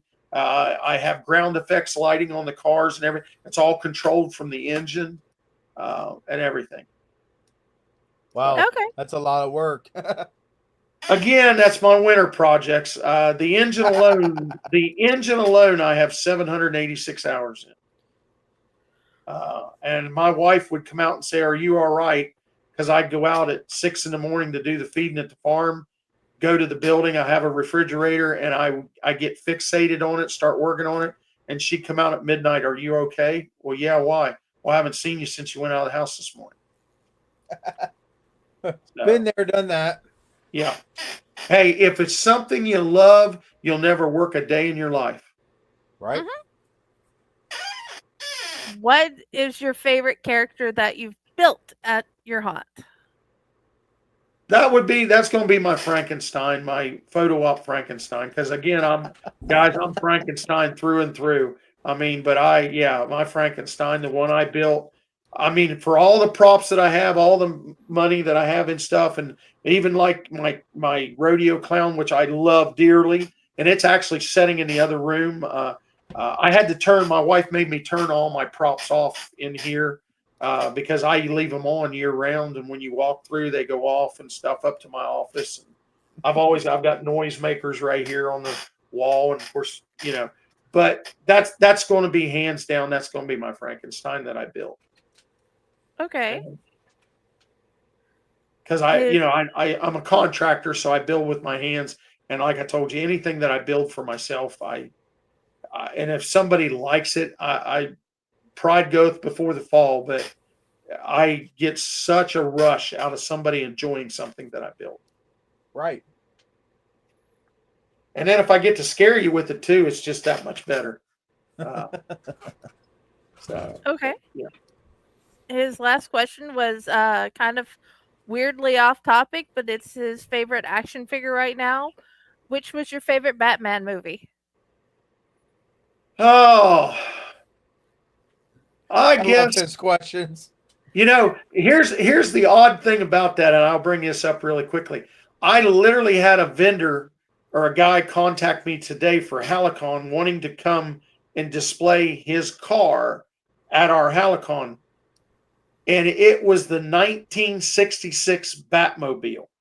He sent me a video of it, and oh my goodness, was it phenomenal!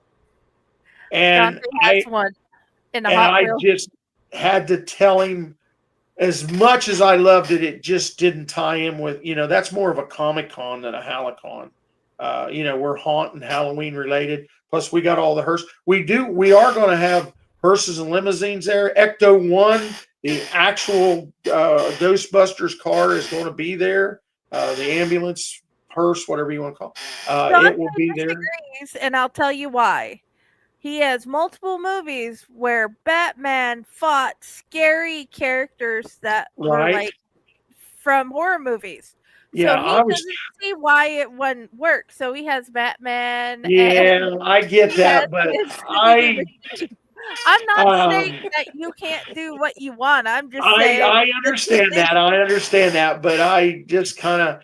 But I would have to say either Michael Keaton or Val Kilmer. Those would be my two picks for Batman. Okay.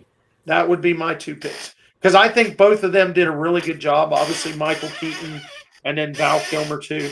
But either one of those would probably be my favorite Batmans. Hi, how are you? So, but yeah. That is awesome. That's it. All 5 of his questions. Okay. So I just want to tell you, every single person gets questions by Dante, and Dante comes up with some of the most unique questions. One was, what's your favorite cookie?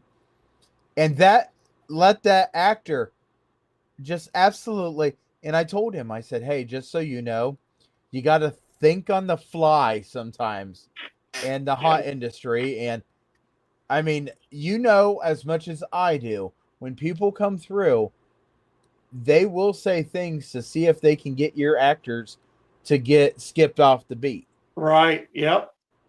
And that's usually us doing that. I mean, if I'm at your haunt, I'm trying to figure it out or do something, and that's like I say. But on that note, I'll throw it out there, and probably most people won't even recognize. But my two favorite cookies, one of them is Little Debbie's oatmeal cream pie. Obviously, my grandkids eat them all the time with me. The second one is a mincemeat filled cookie. Most people mincemeat filled cookie. I love it. My mom used that to is make them. yummy. Oh, I love mincemeat. I love mincemeat pie. I love mincemeat filled cookies. You give me that and a full glass of milk. I feel like that would be something along the lines of a Spam cookie. Not really. Of course, pickled pig knuckles is good. Head cheese is good. I remember when we were growing up, we would butcher all of our hogs and stuff. And my great grandfather, he would do the butchering, and he would always catch a cup of blood and drink it warm from the hog, And whoever they cut the tail off, and whoever he'd give it to, one of the great grandkids or grandkids, whoever got the tail and got to run it into my great grandma Icy, she'd throw it in a lard of fat that was boiling, cooked hot there. And literally, you take a pig's tail, you just throw it in there, and then you pull it off, and that's it. It's done. But which one of us kids got that, we were king of the hill. Now, I'm telling you, we were king of the hill when we got that. Because you got the only tail, and nobody else. And it was never no rhyme or reason who got it. Grandpa wasn't showing no favorites. It's just, if you were closest, you got it, or if you were over there, or you did this for him, you never knew who was going to get it. But whoever got it was king of the hill. It was your day, baby. And that's awesome. Yeah. He used a yoke of oxen and a team of perch-on horses, and several counties way back in the day. His job was he strung power line, and he used a yoke of oxen and a team of perch-on horses, and that's how they drug power line from pole to pole up and down the mountains. So, okay, for those who think about mincemeat and think meat, no, it's like pie fillings. It's got dried fruits, apples, peels, spices, brandy or rum. Traditionally, you take the head of the hog and you boil it and boil all the meat off the head of the hog. Then you grind it up and then add all the vegetables, apples and pears and oranges and grapes, and you grind it all up, and then you make a pie filling out of it, or fill a cookie with it. Just about a half of a teaspoon in a cookie, pinch it together. Oh my goodness. I'm telling you what. And I know so many people are out there going, oh, how disgusting, but I'm telling you what, you either like it or you don't. It's just like pig knuckles. You either like it or you don't. But sounds like walnuts.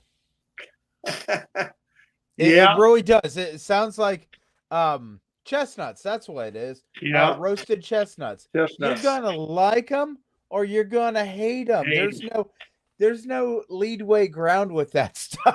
No, but I grew up on that stuff. Rhubarb bread. My mom, my fondest memories of my mother, which is going to, is she drank coffee. When I say she drank coffee, she was a 4 to 5 pot a day by herself. And I remember getting up 4:30 in the morning, smelling coffee brewing. And it was either on certain days, mom made homemade bread, and we always had bread on the table, homemade bread. And the days she didn't make bread, she made pies. We were never like, we could get a cake for her birthday, but most of the time, like me, I got an apple pie for my birthday. Because if you ask me what I wanted, I'll take an apple pie or a mincemeat pie. But mom was either baking a pie or baking bread, and there was always coffee. Folgers coffee. I mean, and she would be pouring another cup while she was taking the last drink of the other cup. That was my mom. I mean, my grandmother used to take Folgers coffee straight from the clear glass container. Yeah. She would go and take the hottest water she could, pour it in the cup, then take the coffee with the coffee grounds, put that right in the cup, mix that up, and she would drink it. And That is the reason I can't drink coffee. My grandmother absolutely traumatized me with that. Well, I will tell you this. I don't drink. I bet you I don't drink a quarter of a cup of coffee in a year. If I do anything with coffee, my wife, she drinks coffee. Most of the time, if I'm drinking coffee, I'm not drinking coffee, but I got a cup of coffee there, and I'm fighting my grandkids to dip an Oreo cookie in it. Yes. First, I've drunk this much coffee today. And or what about these frappuccinos or these iced coffee? I don't like hot coffee. Why would you ever drink cold coffee? I mean, this is me. I'm sorry. I mean, it's like, just it is everybody's to their own, but it's just not me, folks. I'm sorry. But that's Agree to perfectly disagree, fine. please. but we do some Cold, weird hot. things around here. Me and my grandkids, we'll sit down with a tube of Ritz crackers and bread and butter pickles. If you've never ate a bread and butter pickle with a Ritz cracker, you don't know what you're missing. Put a bread My and dad butter would add pickle. mayonnaise. Yeah. We and rhubarb bread or here's another one my mom used to do, which my wife doesn't do. I like spice cake. That's the only cake I really like. I don't like chocolate cake. I just don't eat it. I have sugar. But my mom would always pour a half a cup of coffee in the spice cake mix, and you would have the coffee flavor in the spice cake. That's something. Just saying, folks. Might want to try it. So before we go ahead and say our goodbyes, I had to actually make a new banner to go ahead and play because you are the 7th haunter to bring up this wonderful creative mind. And I'm telling you, we're going to play it every single time because I have heard Alan Hops so many times on this show that, yes, we need to have did someone say Alan Hops? Yes, they did. Because Alan Hops, I have met him. He's a wonderful person. I am going to work on trying and get him on the show. But Alan Hops, so many people think so highly of him that they have brought him up on 7 different people. I've got a tally running over here on my side. I'll tell you what, that man is he is, as well as I do in this industry, there are some that are what I would like to call big-headed without being impolite. He is not one of them. He will show you anything he knows. He will tell you anything he knows, and he will help you however he can. And I'm telling you, the man gives very good go make something, YouTube Wednesdays. Go see Alan Hops. Watch Alan Hops. Man is phenomenal. And I mean, where I think the lost thing is?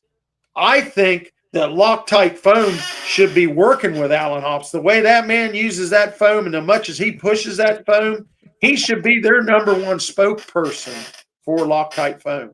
And he can make stuff. Oh, it's awesome.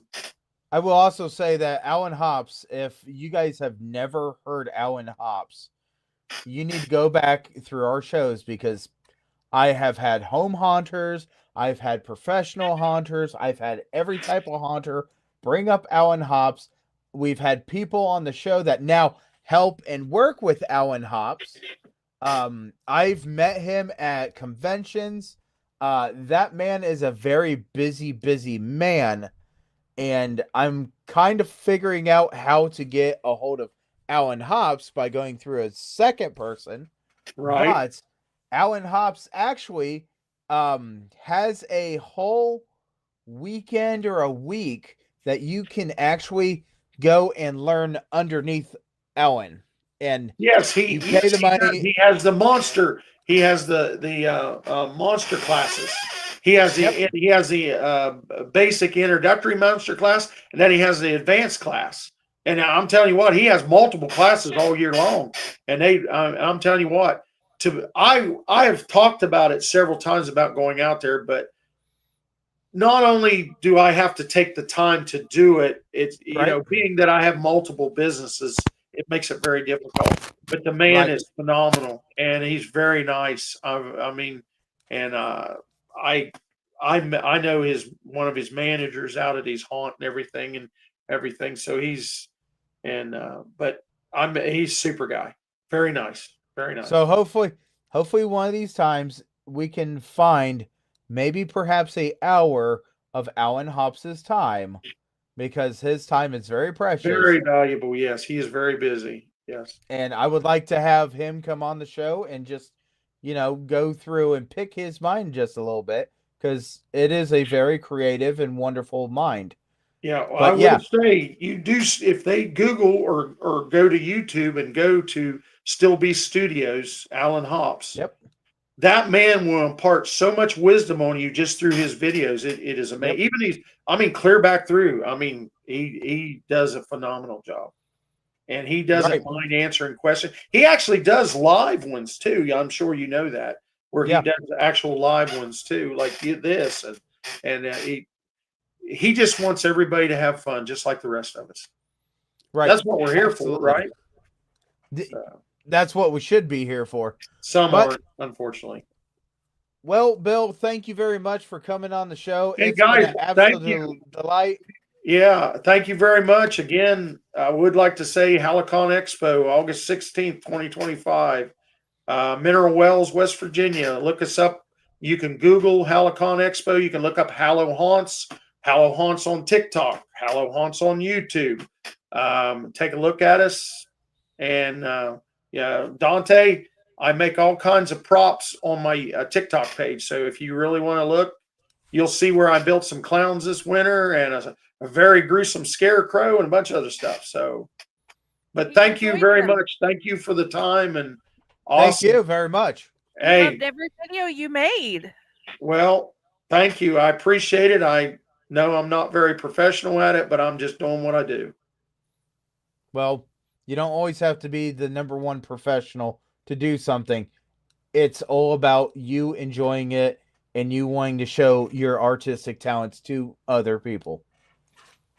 I got one thing for you, but I know you're getting ready to leave, but I'll just do this.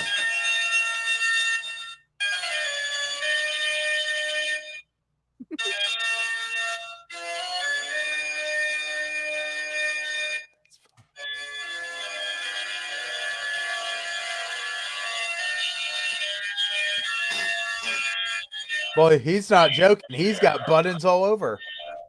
No, he's not. My office is pretty full. So it would have been fuller, but my wife made me move some of my props out. So for this, she's like, you can't have all that in the picture. But anyway, tell your wife we said thank you very much for supporting your addiction.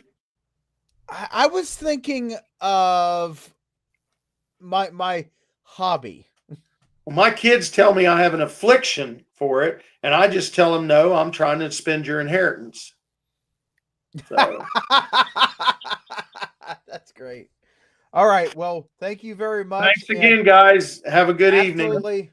Want to thank everybody for watching our show, even if you're not watching it right now and you're watching it in the future. And hey, this Friday is Friday the 13th, and I just want to say, if it's a Friday the 13th, I know there's a haunted house that's open somewhere. So go ahead and investigate into your local haunted houses and support the haunted house industry, because it's not just a fall thing. Oh no. To us, this is our life, our passion, and it's year round for us. So thank you guys for tuning in. And Friday, hit the button. Alrighty, I'll hit the button.